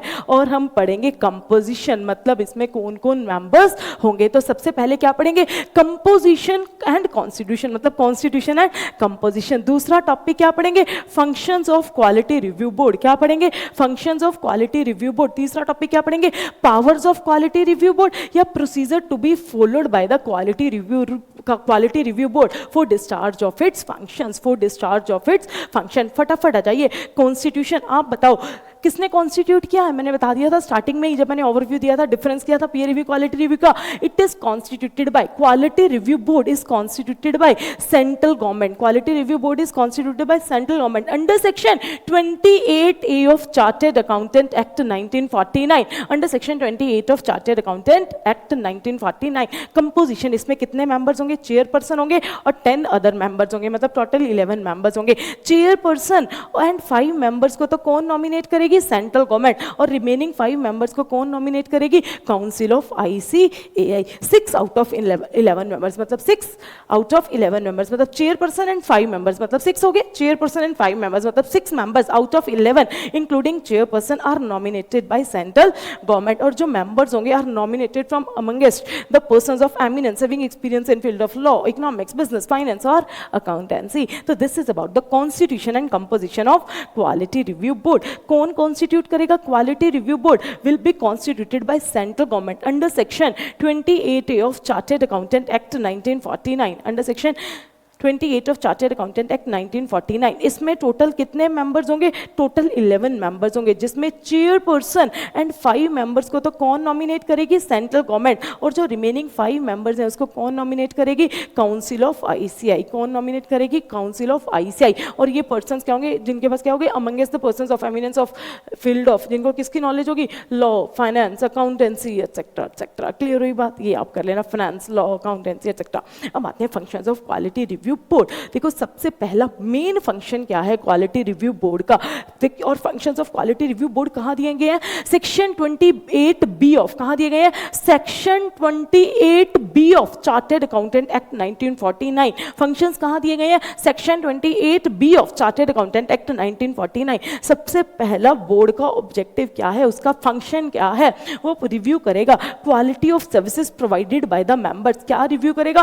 quality of services provided by the members. क्या रिव्यू करेगा? क्वालिटी। क्वालिटी रिव्यू बोर्ड क्या रिव्यू करेगा? Quality of the services provided by the members. और वो काउंसिल को रिकमेंडेशंस देगा। काउंसिल को क्या देगा? रिकमेंडेशंस देगा कि वो अपने मेंबर्स की क्वालिटी को कैसे इंप्रूव कर सकते हैं, वो मेंबर की क्वालिटी को कैसे इंप्रूव कर सकते हैं। तो वो रिकमेंडेशन देगा किसको? Council for quality of services provided by the members. और वो मेंबर्स को गाइड करेगा कि वो कैसे अपनी क्वालिटी को इंप्रूव कर सकते हैं, ताकि किसका कंप्लायंस है? Adherence to various statutory and regulatory requirement. तो इसके क्या फंक्शंस हैं और फंक्शंस कहां दिए गए हैं? 28B of, section 28B of chartered accountant act 1949। और इसके क्या फंक्शंस है? सबसे पहले तो ये रिव्यू करेगा। क्या रिव्यू करेगा? Quality of services by the members. क्या रिव्यू करेगा? रिव्यू करेगा quality of services by the members. दूसरा पॉइंट क्या था? फटाफट बताओ। ये क्या देगा? रिकमेंडेशंस देगा। क्या देगा? रिकमेंडेशन देगा। किसको रिकमेंडेशन देगा? Council of ICAI for improving the quality of services provided by the members. और ये क्या करेगा? ये गाइड करेगा किसको? मेंबर्स को। ये गाइड करेगा मेंबर्स को to improve the quality of services, to improve the quality of services and adherence to statutory and other regulatory requirement. This is about the functions of quality review board. अब मैं आपको most important एक note करवा रही हूं, इसको आपको ध्यान से समझना है। Very important. किसकी बात कर रही हूं? वेरी इंपॉर्टेंट, जो ये बोल्ड में however MCA, it is very important. It is very important. और मैं एज्यूम कर रही हूं, मैं अपनी क्लास में भी हमेशा क्वालिटी रिव्यू से पहले करवाती हूँ companies act. I am assuming कि आपने कंपनीज एक्ट कर लिया है। आई एम एज्यूमिंग कि आपने कंपनीज एक्ट कर लिया है। अब मैं थोड़ी सी डिस्कशन करूंगी ऑन द कंपनीज एक्ट। मैं कंपनीज एक्ट के एक सेक्शन को डिस्कस करूंगी। अब आप मुझे बताना, मैंने लिखा सेक्शन 132 को, किसका? Section 132 of companies act 2013। मैंने क्या लिखा? Section 132 of companies act. Mind में आ जाना चाहिए कंपनीज एक्ट कर लिया। ये सेक्शन किस पे है? NFRA, national financial reporting authority, NFRA, ICAI को जिससे है नफरत। अब आ जाइए नफरा। आप बताओ, नफरा कॉन्स्टिट्यूट किया था कंपनीज एक्ट में। कब कॉन्स्टिट्यूट किया था? हम कंपनीज एक्ट में बहुत डिटेल में करते हैं। 1 अक्टूबर 2018 को क्या कॉन्स्टिट्यूट हो गई थी? नफरा कॉन्स्टिट्यूट हो गई थी। 1 अक्टूबर 2018 को नफरा को कॉन्स्टिट्यूट कर दिया गया था। और सेक्शन 132 के अंदर क्या इश्यू किए गए थे? नफरा रूल्स 2018। क्या इश्यू किए गए थे? नफरा रूल्स 2018। क्या इश्यू किए गए थे? नफरा रूल्स 2018। क्या इश्यू किए गए थे? नफरा रूल्स 2018। अब आ जाइए, इसमें हमने सबसे पहले आ जाइए आपका नफरा रूल का रूल 31। किसकी बात कर रही हूँ? नफरा रूल का रूल 31। आप बताओ, नफरा रूल का रूल 3.1 में क्या दी गई हैं? नफरा रूल 3.1 में क्या दी गई है? ऐसी कंपनीज और बॉडी कॉर्पोरेट और कंपनीज जिनको नफरा गवर्न करेगी, जिनको नफरा क्या करेगी? गवर्न करेगी। रूल 3 ऑफ नफरा रूल्स 2018 में क्या दी गई है? कंपनीज और बॉडी कॉर्पोरेट जिसको कौन कौन गवर्न करेगी? नफरा गवर्न करेगी। फॉर एग्जांपल आपकी लिस्टेड कंपनीज हो गई, अब फिर लिमिट होती है पब्लिक कंपनीज के लिए 1500, 1000, 500, 500, 1000, तो 500, 500 तो लिमिट्स दी गई हैं। तो जिन कंपनीज और बॉडी कॉर्पोरेट को, ध्यान से सुनना, जिन कंपनीज और बॉडी कॉर्पोरेट को नफरा गवर्न करेगी, क्वालिटी रिव्यू बोर्ड, गलती से भी आप इनको हाथ मत लगाना, ये आपके स्कोप में नहीं है, आप अपने बीच में टांग मत बढ़ाना, आप इनको छू भी नहीं सकते, आप इनको हाथ भी नहीं लगा सकते। तो जो रूल 3 में कंपनीज और बॉडी कॉर्पोरेट जिनको नफरा गवर्न करिए, NFRA is a very high authority, अगर नफरा उनको गवर्न कर रही है, दो अथॉरिटीज, प्लीज आप मत गवर्न करो, नफरा गवर्न करिए, तो क्वालिटी रिव्यू बोर्ड आप उनका क्वालिटी रिव्यू कंडक्ट नहीं करवा सकते। They are not in the scope of quality review board. Quality review board आप उनको हाथ मत लगाओ, क्योंकि अगर नफरा गवर्न कर रही है तो नफरा को गवर्न करने दो, आप क्यों टेंशन लेते हो? NFRA is governing them, you need not to govern, आपको उनका क्वालिटी रिव्यू कंडक्ट करने की जरूरत नहीं है। तो क्या बोला गया? जो कंपनीज और बॉडी कॉर्पोरेट को नफरा गवर्न कर रही है, क्वालिटी रिव्यू बोर्ड उनका क्वालिटी रिव्यू कंडक्ट नहीं करवाएगा। फिर आता है एक आपका rule 9 of NFRA rules, rule 9 4 of NFRA rules. Rule 9 किस पे? Oversee the quality of services and suggest improvements, oversee the quality of services and suggest improvements. अब यहाँ क्या है? नफरा ऑडिटर्स की क्वालिटी को ओवरसी करती है, नफरा ऑडिटर्स की क्वालिटी को ओवरसी करती है और उन्हें इंप्रूवमेंट की सजेशंस देती है, और उन्हें इंप्रूवमेंट की सजेशन देती है। तो यहाँ 4th पॉइंट में, रूल 9 के 4th पॉइंट में क्या लिखा हुआ है? अगर नफरा चाहे तो नफरा रेफर कर सकती है, नफरा रेफर कर सकती है case to quality review board. NFRA जो कंपनीज और बॉडी कॉर्पोरेट रूल 3 में कवर है, और अगर नफरा चाहे तो नफरा वो केस रेफर कर सकती है किसको? क्वालिटी रिव्यू बोर्ड को। अगर नफरा ने कोई केस क्वालिटी रिव्यू बोर्ड को रेफर किया है, प्लीज ध्यान से सुना, अगर नफरा ने रूल 9 के अंदर कोई केस क्वालिटी रिव्यू बोर्ड को रेफर किया है, तो क्वालिटी रिव्यू बोर्ड उस केस को देखेगा, क्वालिटी रिव्यू बोर्ड उस केस का क्वालिटी रिव्यू कंडक्ट करेगा, उसका क्वालिटी रिव्यू कंडक्ट करेगा। तो सबसे पहले क्वालिटी रिव्यू बोर्ड किस किस का रिव्यू कंडक्ट करेगा? क्वालिटी रिव्यू बोर्ड एक तो उनका क्वालिटी रिव्यू कंडक्ट करेगा जो body corporate and companies are not covered in rule 3, body corporates and companies which are not covered in rule 3। और दूसरा रूल 9 में, रूल 9 4 ऑफ नफरा रूल्स, यहाँ किसकी बात हो रही है? नफरा रूल्स के रूल 9 में जिनको रेफर किया है नफरा ने क्वालिटी रिव्यू बोर्ड को, उनका क्वालिटी रिव्यू कंडक्ट करेगा। तो क्वालिटी रिव्यू बोर्ड के स्कोप में कौन सी कंपनीज और बॉडी कॉर्पोरेट आएंगी? Companies and body corporate which are not covered in rule 3 of NAFRA rules 2018. And second the reference made by NAFRA to quality review board, reference made by NAFRA to quality review board। ये मेरे companies act के charts हैं। ये आपके हो गया section 132, जिसको हम बहुत अच्छे से क्लास में करते हैं, अपनी नॉर्मल क्लास में बहुत अच्छे से डिस्कस करते हैं। फिर आगे आपके नफरा रूल्स 2018। नफरा रूल्स में सबसे पहले आपका रूल 3, रूल 3 में क्या दिया गया है? रूल 3 में दी गई है क्लासेस ऑफ कंपनीज और बॉडी कॉर्पोरेट जिसको कौन गवर्न करेगी? नफरा गवर्न करेगी। जैसे आपकी लिस्टेड एंटिटीज हो गई, 500, 1000, 500 की लिमिट्स वाली हो गई, फिर इंश्योरेंस कंपनीज होगी। तो जो यहाँ रूल 3 में कंपनीज और बॉडी कॉर्पोरेट कवर है, जो कंपनीज और बॉडी कॉर्पोरेट कवर है, जो कंपनीज और बॉडी कॉर्पोरेट कवर है, क्वालिटी रिव्यू बोर्ड इनका रिव्यू कंडक्ट नहीं कर सकता, क्वालिटी रिव्यू बोर्ड इनका रिव्यू कंडक्ट नहीं कर सकता। They are not in the scope of quality review. अब आते हैं रूल 9। आपका रूल 9 ऑफ नफरा रूल्स किस पे है? Oversee the quality of service and suggesting measures for improvement, oversee the quality of services and suggesting measures for improvement on the basis of review. अब आते हैं 4th पॉइंट, सॉरी, नफरा अगर चाहे NFRA में refer the cases with regard to oversee the quality of services of the auditors. ये किसको refer कर सकती है केस? क्वालिटी रिव्यू बोर्ड को। अगर इन्होंने क्वालिटी रिव्यू बोर्ड को कोई रेफरेंस दी है तो ऑब्वियसली क्वालिटी रिव्यू बोर्ड इनका रिव्यू कंडक्ट कर सकती है, इनका रिव्यू कंडक्ट कर सकती है। अब फटाफट पढ़ते हैं। However MCA vide clarification letter, vide letter number this dated on 30th January 2019 has clarified to quality review board की section 132 subsection 2 NFRA of the Companies Act with respect to Rule 9(4) अभी हमने पढ़ा, oversee the quality of services and improve suggestions of NAFRA rules 2018 issued the issue of quality review board reviewing audit of companies body corporate specified under rule 3 of NAFRA will only arise in case of reference made to quality review board by NAFRA। मतलब rule 3 में जो body corporates and companies है उनका quality review board conduct करेगा अगर rule 9 में नफरा ने उनको रेफरेंस दी है, अदरवाइज नॉट। अदरवाइज वो रूल 3 की कोई भी कंपनीज और बॉडी कॉर्पोरेट को गवर्न नहीं करेगा। इसके लिए आ जाइए एक बार। Accordingly quality review board would now be able to initiate reviews of quality of audit services, कि वो कब इनिशिएट कर पाएंगे क्वालिटी ऑफ ऑडिट सर्विसेज का रिव्यूज कब इनिशिएट कर पाएंगे, provided by the members only in respect of the entities. कौन सी एंटिटीज के लिए? Other than those specified in rule 3, otherwise than those specified in rule 3। मतलब क्वालिटी रिव्यू बोर्ड उन्हीं के रिव्यू इनिशिएट करवा पाएगा जो body corporates and companies rule 3 में कवर नहीं है या फिर रूल 9 में नफरा ने रेफरेंस दी है। एंड अदर कौन सी?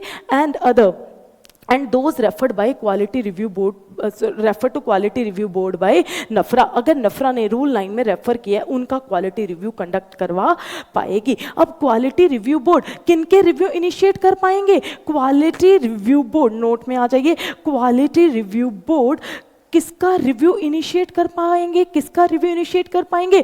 Companies other than those companies and body, other than those companies and body corporate, other than those companies and body corporate which are covered in rule 3। मतलब जो रूल 3 ऑफ नफरा रूल्स में cover नहीं है, सिर्फ उनके ही क्या conduct कर पाएंगे? सिर्फ उनके ही रिव्यू कंडक्ट कर पाएंगे। और आपका दूसरा पॉइंट क्या है? रूल 9(4) में अगर नफरा ने रेफरेंस दी है, अगर नफरा ने क्या दिया? रेफरेंस दी है क्वालिटी रिव्यू बोर्ड को, सिर्फ उनके ही रिव्यू कंडक्ट कर पाएंगे, सिर्फ उनके ही रिव्यू कंडक्ट कर पाएंगे। अब आ जाइए अपना लास्ट क्या टॉपिक है, लास्ट मतलब क्वालिटी रिव्यू बोर्ड का last, procedures to be followed by quality review board. Quality review board क्या प्रोसीजर फॉलो करेगा in discharge of its function या फिर powers of quality review board? तो दो क्वेश्चंस बनते हैं, या तो क्या आएगा powers of quality review board या procedures to be followed by quality review board for discharge of its function.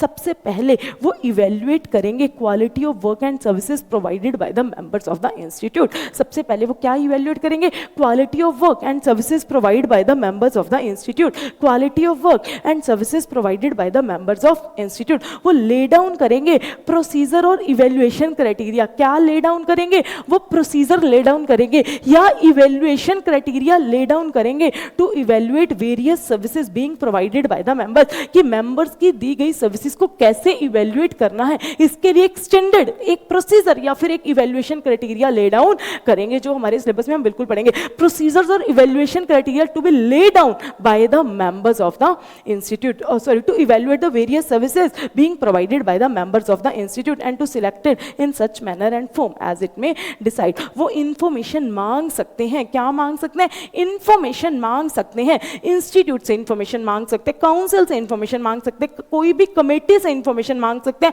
Member से इंफॉर्मेशन मांग सकते हैं, क्लाइंट से मांग सकते हैं, कोई भी पर्सन या ऑर्गेनाइजेशन से इंफॉर्मेशन मांग सकते हैं। क्वालिटी रिव्यू बोर्ड इंफॉर्मेशन मांग सकता है, इंस्टीट्यूट से इंफॉर्मेशन मांग सकता है, काउंसिल से इंफॉर्मेशन मांग सकता है, कमेटी से इंफॉर्मेशन मांग सकता है, मेंबर से इंफॉर्मेशन मांग सकता है, मेंबर्स के क्लाइंट से इंफॉर्मेशन मांग सकता है, किसी भी पर्सन, किसी भी ऑर्गेनाइजेशन से इंफॉर्मेशन मांग सकता है। अब ध्यान से सुनना, क्वालिटी रिव्यू बोर्ड ने इंफॉर्मेशन मांगी थी मेंबर से, लेकिन मेंबर ने इंफॉर्मेशन नहीं दी, तो क्वालिटी रिव्यू बोर्ड किसके पास जाएगा? हमारे इंस्टीट्यूट के पास जाएगा और इंस्टीट्यूट को कहेगा आपके मेंबर देखो कैसे हैं, ये हमें इंफॉर्मेशन नहीं देते, आप हमें इनसे इंफॉर्मेशन मंगवा कर दो। provided where the board does not receive the information called from by it from any member। अगर उन्होंने मेंबर से इंफॉर्मेशन मांगी थी और मेंबर ने इंफॉर्मेशन प्रोवाइड नहीं की, तो बोर्ड रिक्वेस्ट करेगा किसको? इंस्टीट्यूट को, to obtain the information from the member and furnish the same to the board, कि आप हमें मेंबर से इंफॉर्मेशन मंगवा कर दो और मेंबर को और हमें इंफॉर्मेशन प्रोवाइड करो। अब एक बात ध्यान से सुनना, अगर मान के चलो ICI ने इंफॉर्मेशन, देखो क्वालिटी रिव्यू बोर्ड ने इंफॉर्मेशन मांगी किससे? मेंबर से। अब मेंबर ने इंफॉर्मेशन देने के लिए मना कर दिया तो क्वालिटी रिव्यू बोर्ड किसके पास गया, आईसीआई के पास गया। आईसीआई मेंबर से इंफॉर्मेशन मांगेगा। अगर मान लो आईसीआई को भी मेंबर ने इंफॉर्मेशन नहीं दी, इंस्टीट्यूट को भी मेंबर ने इंफॉर्मेशन नहीं दी, तो उसको वो प्रोफेशनल एथिक्स में गिल्टी मान लेगा। आप बताओ कौन से क्लॉज में, क्लॉज 2 पार्ट 3 फर्स्ट शेड्यूल के पार्ट 3 के क्लॉज 2 में उसे गिल्टी माना जाएगा। अगर मेंबर इंफॉर्मेशन प्रोवाइड नहीं करता टू द इंस्टीट्यूट तो प्रोफेशनल एथिक्स में उसे गिल्टी माना जाएगा। तो क्वालिटी रिव्यू बोर्ड इंस्टीट्यूट के पास जाएगा, इंस्टीट्यूट मेंबर से इंफॉर्मेशन मंगवाएगा और मेंबर से इंफॉर्मेशन मंगवाकर किसको देगा, बोर्ड को देगा। अगर उसने क्लाइंट से इंफॉर्मेशन मांगी और क्लाइंट कौन थी, कंपनी थी, क्लाइंट कौन थी, कंपनी थी, तो जो बोर्ड है वो इंफॉर्मेशन लेने के लिए असिस्टेंस लेगा, मदद लेगा सेंट्रल गवर्नमेंट एमसीए की। किसकी मदद लेगा, एमसीए की, ministry of corporate affairs, ministry corporate of affairs की मदद, मिनिस्ट्री ऑफ कॉर्पोरेट अफेयर्स की मदद लेगा। Provided further that where the board does not receive the information called for it from any company. अगर क्लाइंट कंपनी था और company से information मांगी गई और कंपनी ने इंफॉर्मेशन प्रोवाइड नहीं की तो बोर्ड रिक्वेस्ट करेगा किसको, central government in the MCA, central government in the MCA for assisting in obtaining the information लेने के लिए वो मदद लेगा, central government in the MCA की मदद लेगा। और वो एक्सपर्ट को इनवाइट कर सकता है, वो एक्सपर्ट की मदद ले सकता है। अगर क्वालिटी रिव्यू बोर्ड को टेक्निकल एडवाइस चाहिए किसी एक्सपर्ट की to assess the quality of services provided by the members तो वो बिल्कुल एक्सपर्ट्स की मदद ले सकता है। और वो काउंसिल को रिकमेंडेशंस देगा। किसको रिकमेंडेशन देगा, वो काउंसिल को रिकमेंडेशन देगा टू गाइड द मेंबर्स, कि वो अपने मेंबर्स को गाइड करें कि कैसे क्वालिटी को इंप्रूव किया जा सकता है, कैसे quality of work and services जो वो ऑफर कर रहे हैं उसको इंप्रूव किया जा सकता है ताकि एडरेंस हो इसका various statutory and regulatory requirement. तो अब हमने क्या पढ़ा, powers of quality review board या फिर procedures to be followed by the quality review board to discharge its function. सबसे पहले वो इवेल्युएट करेंगे, क्या इवेल्युएट करेंगे, quality of work provided by the members, quality of services and work, quality of services provided by the members. वो क्या ले down करेंगे, वो ले डाउन करेंगे इवेल्युएशन क्राइटेरिया। क्या ले डाउन करेंगे, इवेल्युएशन क्राइटेरिया या फिर प्रोसीजर ले डाउन करेंगे to evaluate the services provided by the members. वो इंफॉर्मेशन मांग सकते हैं, किससे इंफॉर्मेशन मांग सकते हैं, वो इंस्टीट्यूट से, काउंसिल से, उनकी कमेटी से, मेंबर से, क्लाइंट ऑफ द मेंबर से, किसी भी पर्सन या ऑर्गेनाइजेशन से इंफॉर्मेशन मांग सकते हैं। अगर मेंबर ने इंफॉर्मेशन नहीं दी वो इंस्टीट्यूट को जाएगा और इंस्टीट्यूट को रिक्वेस्ट करेगा कि आप हमें मेंबर से इंफॉर्मेशन मंगवा कर दो। अगर कंपनी ने इंफॉर्मेशन प्रोवाइड नहीं की तो वो इंफॉर्मेशन के लिए असिस्टेंस लेगा central government in the MCA. वो एक्सपर्ट की मदद ले सकता है, किसकी मदद ले सकता है, एक्सपर्ट्स की मदद ले सकता है। और वो रिकमेंडेशन देगा काउंसिल्स को, किसको रिकमेंडेशन देगा, काउंसिल को रिकमेंडेशन देगा टू गाइड द मेंबर्स कि वो कैसे अपनी quality of work and services को इंप्रूव कर सकते हैं and adherence to statutory, legal and other regulatory requirement. ये आपका क्या हो गया, procedures of quality review board, procedures of quality review board या फिर powers of procedure to be followed by quality review board and powers of quality review board. तो quality review board में हमने 3 टॉपिक पढ़ लिए। सबसे पहले हमने पढ़ा इसका कंपोजिशन एंड कॉन्स्टिट्यूशन, फिर हमने पढ़ा functions of quality review board जिसमें हमने एक इंपॉर्टेंट नोट पढ़ा, फिर हमने क्या पढ़ा, powers of quality review board. अब एक बार आपका एक नेक्स्ट टॉपिक पे चलते हैं, उसके बाद चलेंगे सिलेक्शन ऑफ ऑडिट फर्म। अब आ जाइए कवरेज, इंपॉर्टेंट। किसकी बात कर रही हूँ, कवरेज की बात कर रही हूँ। किसकी बात कर रही हूँ, कवरेज की। क्या कवरेज, क्या क्वालिटी रिव्यू के स्कोप में होगा, वो कौन सी सर्विसेज को कवर करेंगे और वो क्या कवर नहीं करेंगे। तो इसमें हम एक तो पढ़ेंगे इंक्लूजन और एक पढ़ेंगे एक्सक्लूजन, क्या कवर होगा और क्या कवर नहीं होगा। ये हम कर चुके हैं, इसको तो मैं आपको quickly read करवाऊंगी।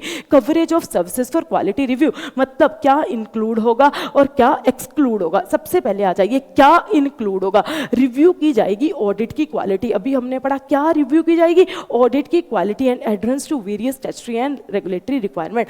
Quality review in the provisions under the chartered accountant act is directed towards. क्या रिव्यू की जाएगी, review of audit quality and adherence to various statutory and other regulatory requirement. यही तो पढ़ रहे हैं स्टार्टिंग से। क्या रिव्यू की जाएगी, ऑडिट की क्वालिटी और दूसरा adherence to various statutory and regulatory requirement. अब इसको रिव्यू करने के लिए, इसको रिव्यू करने के लिए क्या देखा जाएगा, ऑडिटर्स ने जो वर्क किया है उनके वर्क को असेस किया जाएगा। अकॉर्डिंगली इसमें क्या क्वालिटी रिव्यू वुड इन्वॉल्व, वो क्या देखेगा, assessment of the work of statutory auditor, कि जो स्टैट्यूटरी ऑडिटर ने वर्क किया है उसकी असेसमेंट करेंगे कि उन्होंने काम कैसे किया है। तो क्वालिटी रिव्यू इन्वॉल्व इसमें क्या देखा जाएगा, assessment of the work performed by the statutory auditor so that board, तभी बोर्ड असेस कर पाएगा, जब वो उनके किए गए स्टैट्यूटरी ऑडिटर के किए गए वर्क की असेसमेंट करेगा तभी तो वो असेस कर पाएगा, पता लगा पाएगा कि क्वालिटी ऑफ स्टैट्यूटरी ऑडिट की, ऑडिट की क्वालिटी कैसी है, कि उन्होंने ऑडिट क्वालिटी से की है या नहीं की, उन्होंने जो रिपोर्टिंग की है वो एप्रोप्रिएट की है या नहीं की, और उनके क्वालिटी कंट्रोल फ्रेमवर्क का पता लगेगा, उनके क्वालिटी कंट्रोल फ्रेमवर्क का पता लगेगा। तो अल्टीमेटली क्या कवर करना है, क्या करना है, रिव्यू ऑफ ऑडिट, क्या करना है, ऑडिट का रिव्यू करना है, review the quality of audit, क्या रिव्यू करना है, review the quality of audit, क्या रिव्यू करना है, review the quality of audit, क्या रिव्यू करना है, review the quality of audit and adherence to, and किसका कंप्लायंस देखना है, and adherence to statutory and regulatory requirement, and adherence to statutory and legal requirement, जिसके लिए क्या देखा जाएगा, it involve assessment, it involve assessment the work of, it involve assessment of work of statutory auditor, इसमें statutory auditor के किए गए work को असेस किया जाएगा, तभी क्वालिटी रिव्यू असेस कर पाएगा कि उनकी ऑडिट की क्वालिटी कैसे है, तभी उन्हें पता चलेगा ऑडिट की क्वालिटी, ऑडिट की स्टैट्यूटरी ऑडिटर की क्वालिटी का पता चलेगा, स्टैट्यूटरी ऑडिट की क्वालिटी का पता चलेगा, और उन्हें पता चलेगा उनकी रिपोर्टिंग एप्रोप्रिएट भी है या नहीं है, उनकी रिपोर्टिंग एप्रोप्रिएट भी है या नहीं है, और इनके सिस्टम ऑफ क्वालिटी कंट्रोल का पता चलेगा, सिस्टम ऑफ क्वालिटी कंट्रोल का पता चलेगा। अब क्वालिटी रिव्यू के स्कोप में क्या नहीं आता, internal audit are not in the scope of quality review, internal audit are not in the scope of quality review, internal audit quality review के स्कोप में नहीं आती, जीएसटी ऑडिट क्वालिटी रिव्यू के स्कोप में नहीं आती, टैक्स ऑडिट क्वालिटी रिव्यू के scope में नहीं आती, special purpose audit are not in the scope of quality review, सिर्फ selected statutory audits of financial statements are in the scope of the peer review, internal audit, GST audit, tax audit, special purpose audits are not in the scope of peer review.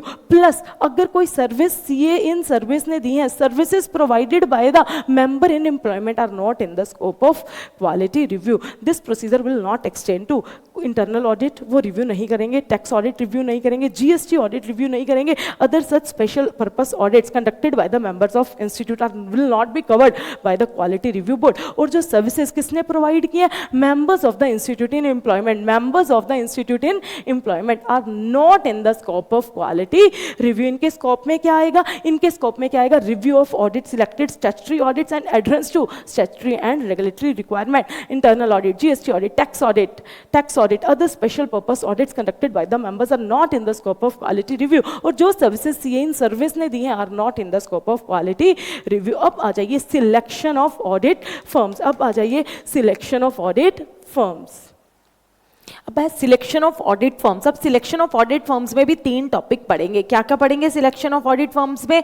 सबसे पहले पढ़ेंगे, अब आ जाइए, selection of audit firm, कैसे audit firm को select किया जाता है फॉर रिव्यू। इसमें हम 3 टॉपिक्स पढ़ेंगे। एक तो हम पढ़ेंगे सिलेक्शन बेस्ड ऑन, मतलब criteria based on entity audit, criteria based on entities audit, criteria based on entities audit, criteria based on audit firm, criteria based on audit firm. क्या पढ़ेंगे? Criteria based on audit firm. और एक हम क्या पढ़ेंगे? Quality review cycle. क्या पढ़ेंगे? Quality review cycle. क्या पढ़ेंगे?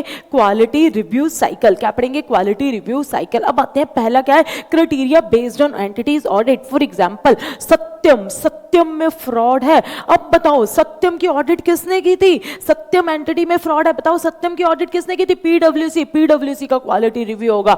आईएलएफएस में फ्रॉड है, ऑडिटर कौन थे? डिलॉयट ऑडिट फर्म का ऑडिट रिव्यू होगा। तो एंटिटी पहले सिलेक्ट की, फिर उस एंटिटी के कौन ऑडिटर है उनका पकड़ा गला और कहा अब आपका क्वालिटी रिव्यू होगा। तो on the basis of entities जो उन्होंने ऑडिट की है, सबसे पहले एंटिटी सिलेक्ट की, फिर उस एंटिटी के ऑडिटर्स पे गए और ऑडिट फर्म का क्या किया? Quality review. तो criteria based on entities audited, criteria based on entities audit. पहले एंटिटी पकड़ी और एंटिटी से उन ऑडिटर फर्म को पकड़ा, उन ऑडिटर के फर्म के गले को पकड़ा, अब आपका क्वालिटी रिव्यू होगा। तो first criteria is based on entities audited. अब इसमें आप कौन सी एंटिटीज को सिलेक्ट करोगे? Other than those covered in rule 3 of NFRA rule, other than those covered in rule 3 of NFRA rules, क्योंकि rule 3 are not in the scope of quality review. तो जो भी आप एंटिटी सिलेक्ट करोगे, कौन सी एंटिटी सिलेक्ट करोगे, other than those covered in rule 3 of NFRA rules 2018। अब आ जाइए criteria based on entities audit, selection of audit firms में first topic criteria based on entities audit, the entities other than those specified in rule 3 of NFRA rules 2018। मतलब जो rule 3 में cover है वो तो क्वालिटी रिव्यू उन entities को तो सिलेक्ट नहीं करेगा।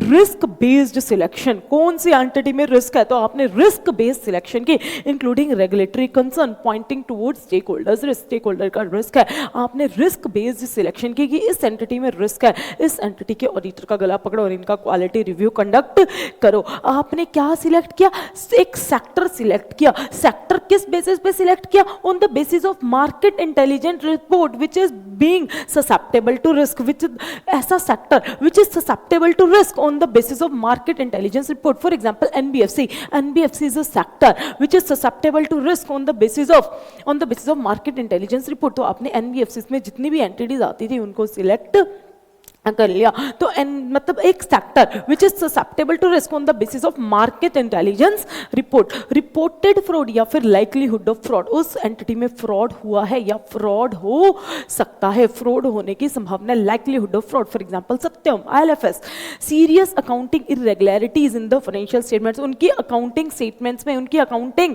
में इरेगुलरिटीज है, सीरियस अकाउंटिंग इरेगुलरिटीज है इन द फाइनेंशियल स्टेटमेंट। कहां से पता चला है, हाईलाइटेड बाय मीडिया और अदर रिपोर्ट्स। मीडिया और अदर रिपोर्ट से पता चला है कि उनकी सीरियस अकाउंटिंग इरेगुलरिटीज है उनकी फाइनेंशियल स्टेटमेंट में। आपने पास्ट रिव्यू किया था, पास्ट रिव्यू में क्या मिले थे, major non compliance under relevant statute, major non compliance under relevant statute. तो सबसे पहले other than rule 3 of NFRA rules वाली एंटिटीज को सिलेक्ट किया जाता है। सबसे पहला वे क्या है, risk based selection, risk based selection including regulatory concern pointing out stake holders risk. आपने क्या सेक्टर सिलेक्ट किया, सेक्टर सिलेक्ट किया susceptible to risk on the basis of market intelligence report. Fraud, reported fraud या फिर likelihood of fraud, क्या पता चली, serious accounting irregularities, क्या पता चली, serious accounting irregularity on the basis of media and other reports. आपको पास्ट रिव्यू में क्या पता चले थे, non compliance of relevant statues, क्या पता चले थे, non compliances of relevant statues in highlighted in past reviews. अब आपने ये एंटिटी सिलेक्ट की, अब मान के चलो आपने सिलेक्ट किया आईएलएफएस, आईएलएफएस में फ्रॉड हुआ है। अब आईएलएफएस में फ्रॉड हुआ है लेकिन आईएलएफएस की ऑडिट तो किसने किया, आईएलएफएस की ऑडिट डिलॉयट ने भी किया और E&Y ने भी किया फॉर एग्जांपल। तो मतलब अगर कौन सा केस निकला, उसके निकले जॉइंट ऑडिटर, जो आपने एंटिटी सिलेक्ट की उसके क्या थे, joint auditor. If QRB required, अगर QRB को लगता है, इफ रिक्वायर्ड मैंडेटरी नहीं है, if required quality review board all joint auditors का रिव्यू कंडक्ट कर सकता है। इफ रिक्वायर्ड सभी जॉइंट ऑडिटर्स का रिव्यू कंडक्ट किया जा सकता है। इफ रिक्वायर्ड जॉइंट ऑडिटर, सभी जॉइंट ऑडिटर्स का रिव्यू कंडक्ट किया जा सकता है। और अगर क्वालिटी रिव्यू बोर्ड को रेफरेंस दी है किसने, अगर रेफरेंस दी है किसी रेगुलेटरी बॉडी ने, अगर रेफरेंस दी है किसी भी रेगुलेटरी बॉडी ने, एनी रेगुलेटरी बॉडी ने अगर रेफरेंस दी है क्वालिटी रिव्यू बोर्ड को कि इनका क्वालिटी रिव्यू होना चाहिए, तो अगर रेगुलेटरी बॉडी ने रेफरेंस दी है तो बिल्कुल उसका quality review board quality review conduct कर सकता है। अब पढ़ते हैं 2 पॉइंट। सबसे पहले in case of joint audit, अगर केस किसका था, जॉइंट ऑडिट का। इफ रिक्वायर्ड, अगर क्वालिटी रिव्यू बोर्ड को लगता है ऑल द जॉइंट ऑडिटर्स में बी रिव्यूड एज में be decided by the board, तो अगर उनको लगता है तो वो सभी जॉइंट ऑडिटर्स का रिव्यू कंडक्ट कर सकते हैं।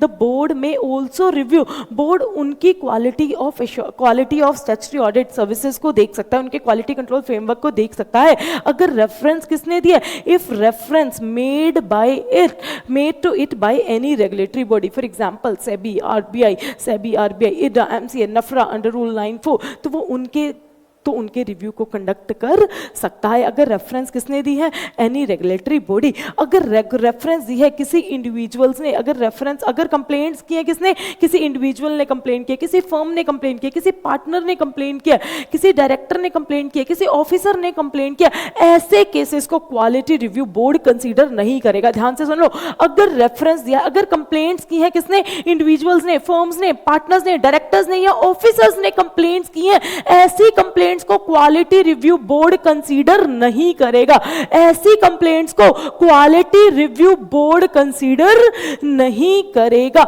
ऐसी कंप्लेंट को चार्टर्ड अकाउंटेंट एक्ट के डिसिप्लिनरी मैकेनिज्म सेक्शन 21 में डील किया जाएगा, कंसीडर किया जाएगा। अगर आपको याद हो, हमने प्रोफेशनल एथिक्स में पढ़ा था section 21 of chartered accountant act disciplinary mechanism कि अगर कंप्लेंट आती है तो सबसे पहले डिसिप्लिनरी डायरेक्टरेट के पास जाती है, फिर वो देखते हैं वो फर्स्ट शेड्यूल से रिलेटेड है और या सेकंड शेड्यूल से रिलेटेड है, अकॉर्डिंगली उसको कंसीडर किया जाता है। तो अगर complaints individuals, partners, directors, officers या फिर फर्म ने की है, ऐसी कंप्लेंट्स को क्वालिटी रिव्यू बोर्ड कंसीडर नहीं करेगा। इसको चार्टर्ड अकाउंटेंट एक्ट 1949 के मैकेनिज्म में जाना पड़ेगा। लेकिन अगर कंप्लेंट किससे आई है, अगर कंप्लेंट रेगुलेटरी बॉडी से आई है या फिर मीडिया से सीरियस अकाउंटिंग इररेगुलरिटीज का पता चला है, मीडिया या अदर रिपोर्ट से सीरियस अकाउंटिंग इररेगुलरिटीज का पता चला है, तो ऐसे केसेस को क्वालिटी रिव्यू बोर्ड कंसीडर करेगा। ऐसे केसेस को क्वालिटी रिव्यू बोर्ड कंसीडर करेगा।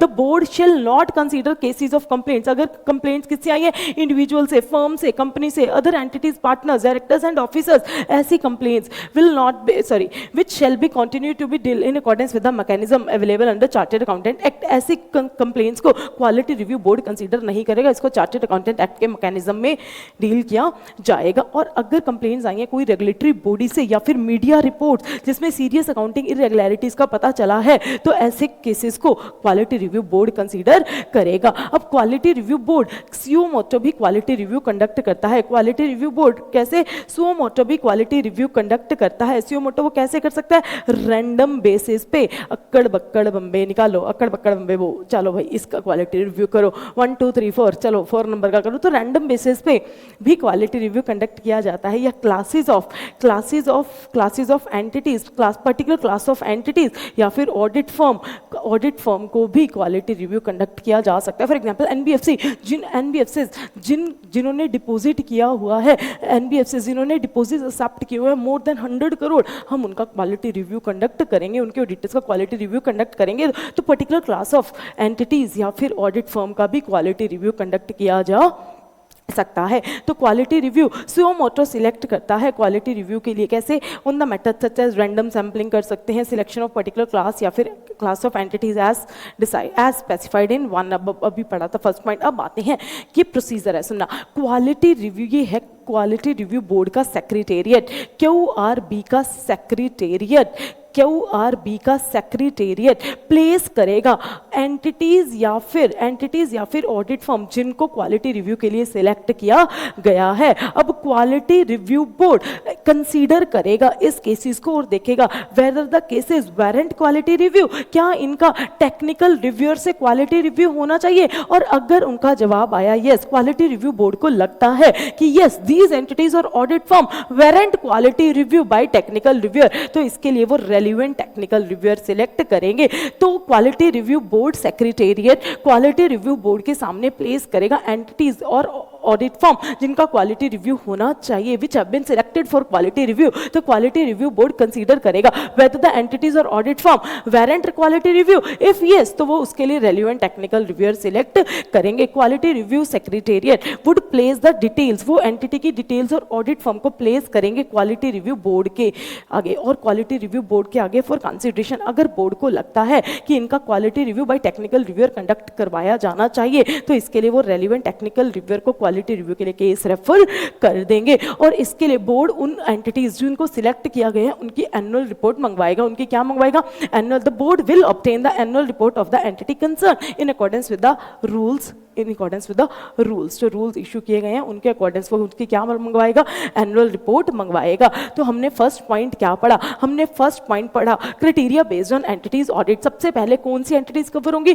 Other than those covered in rule 3 of NFRA rules 2018। सबसे पहले क्या है, रिस्क बेस्ड सिलेक्शन। सबसे पहला पॉइंट क्या है, रिस्क बेस्ड सिलेक्शन। दूसरा क्या है, सेक्टर सिलेक्ट किया which is susceptible to risk on the basis of market intelligence report, fraud या फिर likelihood of fraud, reported fraud या फिर likelihood of fraud, serious accounting irregularities पता चली थी कहाँ से, मीडिया या फिर अदर रिपोर्ट्स। और आपका लास्ट पास्ट रिव्यूज में हाईलाइट की गई थी non compliance with relevant statute. अगर इनके जॉइंट ऑडिटर थे, जो एंटिटी सिलेक्ट की वो जॉइंट ऑडिटर्स थे, तो if required quality review board case to case सभी जॉइंट ऑडिटर्स का on the basis of case to case वो सभी जॉइंट ऑडिटर्स का क्वालिटी रिव्यू कंडक्ट कर सकता है, क्वालिटी रिव्यू कंडक्ट कर सकता है। अगर उनके पास रेफरेंस आया है किसी रेगुलेटरी बॉडी से, उनका क्वालिटी रिव्यू कंडक्ट कर सकता है। लेकिन अगर रेफरेंस आया है, अगर कंप्लेंट्स आई हैं इंडिविजुअल से, फर्म से, डायरेक्टर से, पार्टनर से, किसी भी ऑफिसर से, तो ऐसी कंप्लेंट्स को वो कंसीडर नहीं करेगा। लेकिन अगर कंप्लेंट्स रेगुलेटरी बॉडी से आई हैं या फिर सीरियस अकाउंटिंग इरेगुलरिटीज का पता चला था बाय मीडिया और अदर रिपोर्ट्स, तो ऐसी कंप्लेंट्स को क्वालिटी रिव्यू बोर्ड कंसीडर करेगा, क्वालिटी रिव्यू बोर्ड कंसीडर करेगा। क्वालिटी रिव्यू बोर्ड सुयो मोटो सिलेक्शन कर सकता है रैंडम बेसिस पे या फिर classes of entities on the basis of particular class of entities या फिर ऑडिट फर्म। और उसके बाद क्वालिटी रिव्यू बोर्ड का जो सेक्रेटेरिएट है वो एंटिटीज और ऑडिट फर्म जिसको सिलेक्ट किया गया है फॉर क्वालिटी रिव्यू, इसको क्वालिटी रिव्यू बोर्ड के सामने प्लेस करेगा फॉर कंसिडरेशन। अगर क्वालिटी रिव्यू बोर्ड को लगता है इट वारंट्स कि उनका quality review by technical reviewer होना चाहिए, तो वो ये केस रेफर कर देंगे to the relevant technical reviewer, to the relevant technical reviewer, to the relevant technical reviewer. और इसके लिए वो उस एंटिटी की क्या मंगवाएंगे, एनुअल रिपोर्ट मंगवाएंगे as per the rules issued under section under chartered accountant act. अब आते हैं क्योंकि ये चार्टर्ड अकाउंटेंट एक्ट के अंदर कॉन्स्टिट्यूट किया गया, तो जो रूल्स इश्यू किए गए हैं, इस रूल का नाम क्या है, बहुत बड़ा रूल है, annual report of the chartered accountant procedures of meetings of quality review board and terms and condition of service and allowances of the chairperson and members of the board rules 2006। आपको learn करने की जरूरत नहीं है, तो according to the rules वो उस entity की क्या मंगवाएंगे, एनुअल रिपोर्ट मंगवाएंगे। अब है criteria based on audit firm. अब क्या है, criteria based on audit firm. सबसे पहले क्या कैसे सिलेक्ट किया जा सकता है, रैंडम बेसिस पे ऑडिट फर्म को सिलेक्ट किया जा सकता है। 1 2 3 4 आ जाओ तुम, तो रैंडम बेसिस पे अक्कड़ बक्कड़ बम्बे बो करके भी ऑडिट फर्म को सिलेक्ट कर सकता है क्वालिटी रिव्यू बोर्ड। दूसरा, वॉल्यूम ऑफ वर्क हैंडल। क्या है, volume of work handled by the audit firm, volume of work handled by the audit firm. ये कैसे पता चलेगा, by the number of clients and nature of clients they have handle, by the number and nature of clients they handle. जो जिस for example इस firm के पास बहुत ज़्यादा काम है, वॉल्यूम ऑफ वर्क, ये बहुत ज़्यादा हैंडल करते हैं, बहुत ज़्यादा क्लाइंट्स हैंडल करें, ये सभी रिस्क क्लाइंट्स हैंडल करें, हमें इनका ऑडिट, हमें इनका क्वालिटी रिव्यू कंडक्ट करना है। या फिर इन्होंने कैसे सिलेक्ट किया, sector that is high risky area, एक हाई रिस्क की, फॉर एग्जांपल ये ऑडिट फर्म ऐसे सेक्टर की ऑडिट्स कर रही है जिसमें हाई रिस्क है, जिसमें वेरी हाई रिस्क है, तो आपने इस बेसिस पे उस ऑडिट फर्म को सिलेक्ट किया। On the same fraud, reported fraud या फिर likelihood of fraud, on the account of fraud या फिर लाइक्लीहुड ऑफ फ्रॉड, तो इस बेसिस पे आप ऑडिट फर्म को सिलेक्ट कर सकते हो। Selection of audit firm should also be made by the quality review of their statutory audit work on, पहला तो रैंडम बेसिस, दूसरा volume of work handled represented by number and nature of clients, पहला क्या है random basis, second क्या है volume of work handled, तीसरा क्या है sectors identified as facing high risk, ऐसे सेक्टर्स जहां क्या है हाई रिस्क है, ऐसे सेक्टर्स जो आइडेंटिफाई हुए हैं as a high risk on account of fraud या फिर लाइक्लीहुड ऑफ फ्रॉड। इस बेसिस पे फर्म को सिलेक्ट किया जा सकता है, इस बेसिस पे फर्म को सिलेक्ट किया जा सकता है। अब आ जाएगी last, quality review cycle. It is recommendatory में, अगर चाहे इट इज एप्रोप्रिएट कि ऐसा किया जाए, तो quality review cycle is not mandatory, it is just suggestive, it is just recommendations कि क्वालिटी रिव्यू साइकिल कैसा होता है। सबसे पहले, अगर किसी फर्म में 20 या उससे ज्यादा पार्टनर्स हैं, अगर किसी फर्म में 20 और मोर पार्टनर्स हैं, अगर किसी फर्म में 20 या उससे ज्यादा पार्टनर्स हैं, तो इनका once in every 3 years quality review हो जाना चाहिए, इनका once in every 3 years quality review हो जाना चाहिए। और अगर किसी फर्म में 10 या फिर उससे ज्यादा पार्टनर्स हैं लेकिन 20 से कम है, 10 या 10 से ज्यादा लेकिन 20 से कम पार्टनर हैं, तो वंस इन एवरी 4 इयर्स। और अगर किसी फर्म में 10 से कम पार्टनर हैं, लेस देन 10 पार्टनर्स हैं, तो इनका वंस इन एवरी 5 इयर्स। क्या कहा क्वालिटी रिव्यू साइकिल में, क्या कहा, अगर कोई firm, the following quality review cycle of audit firm may be followed, but it मतलब it is not mandatory, it is recommendatory, it is suggestive कि इसको फॉलो किया जाए। जाना चाहिए।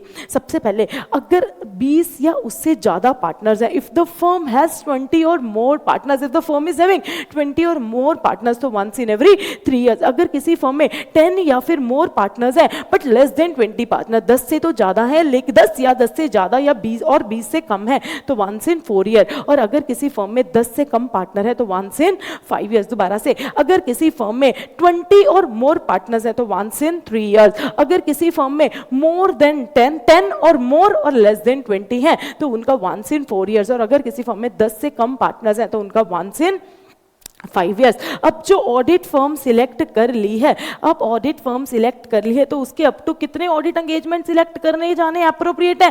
3 ऑडिट एंगेजमेंट्स को सिलेक्ट करना अप्रोप्रिएट है। It is appropriate to select not more than 3 engagement. तो आप मैक्सिमम कितने ऑडिट एंगेजमेंट सिलेक्ट करो तो बेटर है? आप मैक्सिमम 3 ऑडिट एंगेजमेंट सिलेक्ट करो, दैट मे बी अप्रोप्रिएट। 3 को बेटर माना गया है। देखो दीज आर रिकमेंडेशन। तो क्या कहा? मैक्सिमम आप 3 ऑडिट एंगेजमेंट सिलेक्ट करो as it consider appropriate, as the board consider appropriate। तो should not be selected more than 3 audit engagement। आप एक ऑडिट फर्म के 3 से ज्यादा एंगेजमेंट सिलेक्ट ना करो, तो not more than 3 audit engagement आप सिलेक्ट करो। अब या तो आपको जो आपने इनका पास्ट रिव्यू किया था, अगर आपने इस फर्म का पास्ट रिव्यू किया था और अगर आपको पास्ट रिव्यू में एडवर्स कमेंट मिले थे, या तो एडवर्स कमेंट मिले होंगे या पास्ट रिव्यू में एडवर्स कमेंट नहीं मिले होंगे। अब ध्यान से सुनना, सबसे पहले तो क्या का फर्म को सिलेक्ट करो। फर्म को सिलेक्ट करना क्या अप्रोच होनी चाहिए? कहते हैं कि जिस फर्म में 20 या उससे ज्यादा पार्टनर है तो कम से कम उनका वंस इन 3 ईयर्स करवा लो। जिसमें 10 और उससे ज्यादा है लेकिन 20 से कम है उनका वंस इन 4 ईयर्स। और जिस फर्म में 10 से कम पार्टनर है, 10 से कम पार्टनर है तो वंस इन 5 ईयर्स। और आप उसके कितने असाइनमेंट सिलेक्ट करो? Not more than 3 audit assignment आप सिलेक्ट करो as the quality review board may think appropriate. वो 3 से ज्यादा असाइनमेंट सिलेक्ट ना करें। अब ध्यान से सुनो, पास्ट रिव्यू में अगर आपको एडवर्स कमेंट मिले थे, ध्यान से सुनना, पिछला जो रिव्यू हुआ था, जो पास्ट रिव्यू हुआ था, या तो उसमें आपको उस फर्म के एडवर्स कमेंट मिले होंगे या एडवर्स कमेंट नहीं मिले होंगे। अगर पास्ट रिव्यू में एडवर्स कमेंट मिले थे तो अगर बोर्ड चाहे तो 3 से ज्यादा ऑडिट असाइनमेंट भी सिलेक्ट कर सकता है। 3 से ज्यादा ऑडिट असाइनमेंट को भी सिलेक्ट किया जा सकता है। अगर पास्ट रिव्यू में एडवर्स कमेंट मिले थे तो 3 से ज्यादा ऑडिट असाइनमेंट्स को भी सिलेक्ट किया जा सकता है। और जो उनका रिव्यू है वो मोर फ्रीक्वेंट इंटरवल पे भी किया जा सकता है। मतलब फॉर एग्जांपल जिसमें 20 से ज्यादा पार्टनर उसका 2 साल में करवा लिया, 3 साल में करवा लिया, तो उनका 2 साल में करवा लिया। और अगर इसमें 10 से कम पार्टनर है उनका 2 साल में करवा लिया, हालांकि 5 साल में होना चाहिए, अप्रोप्रिएट तो ये था। तो अगर पास्ट रिव्यूज में एडवर्स कमेंट मिले थे तो मोर फ्रीक्वेंट इंटरवल पे पहले भी उनका क्वालिटी रिव्यू कंडक्ट किया जा सकता है। और अगर बोर्ड चाहे 3 से ज्यादा असाइनमेंट को भी सिलेक्ट कर सकता है, 3 से ज्यादा असाइनमेंट को भी सिलेक्ट कर सकता है। लेकिन अगर पास्ट रिव्यू में एडवर्स कमेंट नहीं मिले थे, अगर पास्ट रिव्यू में एडवर्स कमेंट नहीं मिले थे तो इट वुड बी अप्रोप्रिएट कि आप 1 ऑडिट एंगेजमेंट सिलेक्ट करो। क्या सिलेक्ट करो? 1 ऑडिट एंगेजमेंट सिलेक्ट करो ऑफ सेम पार्टनर या फिर प्रोप्राइटर। आप क्या सिलेक्ट करो? एक एंगेजमेंट सिलेक्ट करो ऑफ सेम पार्टनर या फिर प्रोप्राइटर। फॉर एग्जांपल एक सीए इन प्रैक्टिस है, एक CA in practice proprietor firm है, क्या है? प्रोप्राइटर है, और उसमें एक ही प्रोप्राइटर है, तो आप इट वुड बी बेटर कि आप एक ही ऑडिट असाइनमेंट सिलेक्ट करो। फॉर एग्जांपल एक फर्म में 2 पार्टनर हैं, ए एंड बी, तो आप एक ए का सिलेक्ट कर सकते हो, एक बी का सिलेक्ट करो। तो इट वुड बी बेटर कि आप एक पार्टनर का और एक प्रोप्राइटर का एक एंगेजमेंट से ज्यादा सिलेक्ट ना करो अगर आपको पास्ट रिव्यू में कोई एडवर्स कमेंट नहीं मिले थे। अब आते हैं कितने असाइनमेंट सिलेक्ट करो? Up to 3 audit engagement select करो। कितने एंगेजमेंट सिलेक्ट करो? Up to 3 audit engagements of audit firm under review में be selected as may consider appropriate, जैसा उन्हें अप्रोप्रिएट लगता है। Particular quality review audits covering entities of various industries, size, geographical spread and regulatory concern. However अगर absence of adverse comment in past review, मतलब past review में आपको कोई adverse comment नहीं मिले थे, not more then 1 audit engagement, आप एक ऑडिट एंगेजमेंट से ज्यादा ना सिलेक्ट करो ऑफ सेम एंगेजमेंट पार्टनर या फिर proprietor, of same engagement partner या फिर प्रोप्राइटर। अगर आपको एडवर्स कमेंट मिले थे इन पास्ट रिव्यू तो आप 3 से ज़्यादा असाइनमेंट भी सिलेक्ट कर सकते हो, और आप मोर फ्रीक्वेंट इंटरवल पे भी क्वालिटी रिव्यू कंडक्ट करवा सकते हो। तो हमने फटाफट 3 टॉपिक पढ़े। क्या क्या टॉपिक पढ़े, फटाफट आ जाइए। सबसे पहले सिलेक्शन ऑफ ऑडिट फर्म में क्या पढ़ा, criteria based on entities audit. तो इसमें क्या क्या बातें पढ़ी, सबसे पहले तो सिलेक्ट करना है कौन सी एंटिटीज को other than covered in rule 3, जिसमें हमने पढ़ा रिस्क बेस्ड सिलेक्शन हो गया, आपका सेक्टर हो गया that is susceptible to risk on the basis of market intelligence report हो गया, fraud, likelihood of fraud, serious accounting irregularities जो मीडिया और अदर रिपोर्ट से पता चलिए। पास्ट रिव्यू में आपको क्या हाईलाइट हुए, पास्ट रिव्यू में आपको रेलिवेंट स्टैट्यू के नॉन कंप्लायंस पता चले। अगर जॉइंट ऑडिटर है और अगर क्वालिटी रिव्यू बोर्ड चाहे तो वो सभी जॉइंट ऑडिटर्स का क्वालिटी रिव्यू कंडक्ट करवा सकता है। अगर कंप्लेंट रेगुलेटरी कंसर्न से आई हैं तो उनकी कंप्लेंट्स को कंसीडर किया जाएगा। लेकिन अगर कंप्लेंट्स इंडिविजुअल से आई हैं, फर्म से आई हैं, पार्टनर से आई हैं, ऑफिसर से आई हैं, डायरेक्टर से आई हैं, ऐसी कंप्लेंट्स को क्वालिटी रिव्यू बोर्ड कंसीडर नहीं करेगा। इनको चार्टर्ड अकाउंटेंट एक्ट 1949 के मैकेनिज्म में डील किया जाएगा। और अगर क्या कहते हैं क्वालिटी रिव्यू बोर्ड सीओ मोटो भी सिलेक्ट कर सकता है। और एक प्रोसेस बताया हुआ था कि क्वालिटी रिव्यू बोर्ड जिनका क्वालिटी रिव्यू के लिए जिन्हें एंटिटीज और ऑडिट फर्म को सिलेक्ट किया गया इसको बोर्ड के आगे प्लेस करेगा कंसिडरेशन के लिए। और अगर बोर्ड को वेरिएंट लगता है कि इनका क्वालिटी रिव्यू होना चाहिए तो वो ये केस रेफर कर देंगे to the relevant technical reviewer और वो उस एंटिटी के एनुअल रिपोर्ट को मंगवाएंगे। फिर हमने पढ़ा criteria based on audit firm, जिसमें हमने क्या पढ़ा, रैंडम बेसिस पे ऑडिट फर्म सिलेक्ट की जा सकती है। वॉल्यूम ऑफ वर्क हैंडल, अगर एक फर्म बहुत ज़्यादा वर्क हैंडल करती है उसके बेसिस पे फर्म सिलेक्ट की जा सकती है। वो ऐसे सेक्टर की ऑडिट कर रहे हैं that is facing high risk या फिर फ्रॉड या फिर लाइक्लीहुड ऑफ फ्रॉड। फिर हमने पढ़ा क्वालिटी रिव्यू साइकिल, अगर किसी फर्म में, और quality review cycle is recommendatory है, ये सजेस्टिव है, अगर किसी फर्म में 20 या उससे ज़्यादा पार्टनर्स हैं तो वंस इन एवरी 3 ईयर्स, अगर किसी फर्म में 10 और उससे ज़्यादा है लेकिन 20 से कम है वंस इन एवरी 4 ईयर्स, और अगर किसी फर्म में 10 से कम पार्टनर है तो वंस इन एवरी 5 ईयर्स। जो ऑडिट फर्म सिलेक्ट हो गई आप उसके not more than up to 3 audit engagement select करोगे। कितने सिलेक्ट कर सकते हो, up to 3 audit engagement select करना अप्रोप्रिएट है। और उसके बाद अगर पास्ट रिव्यू में आपको एडवर्स कमेंट मिले थे तो आप 3 से ज़्यादा एंगेजमेंट को भी सिलेक्ट कर सकता है। तो क्वालिटी रिव्यू बोर्ड 3 से ज़्यादा एंगेजमेंट को भी सिलेक्ट कर सकता है। और साथ में उनका जो क्वालिटी रिव्यू है वो फ्रीक्वेंट इंटरवल पे भी करवाया जा सकता है, मोर फ्रीक्वेंट इंटरवल पे भी करवाया जा सकता है। और अगर एडवर्स कमेंट नहीं मिले थे तो इट वुड बी बेटर कि आप एक ऑडिट एंगेजमेंट सिलेक्ट करो ऑफ सेम पार्टनर और प्रोप्राइटर। ये आपका खत्म हो गया सिलेक्शन ऑफ ऑडिट फर्म, और जो रिमेनिंग चैप्टर है क्वालिटी रिव्यू का वो हम इसके सेकंड पार्ट में कवर ऑन करेंगे। तो पार्ट 1 यही खत्म करते हैं। जय हिंद, जय भारत।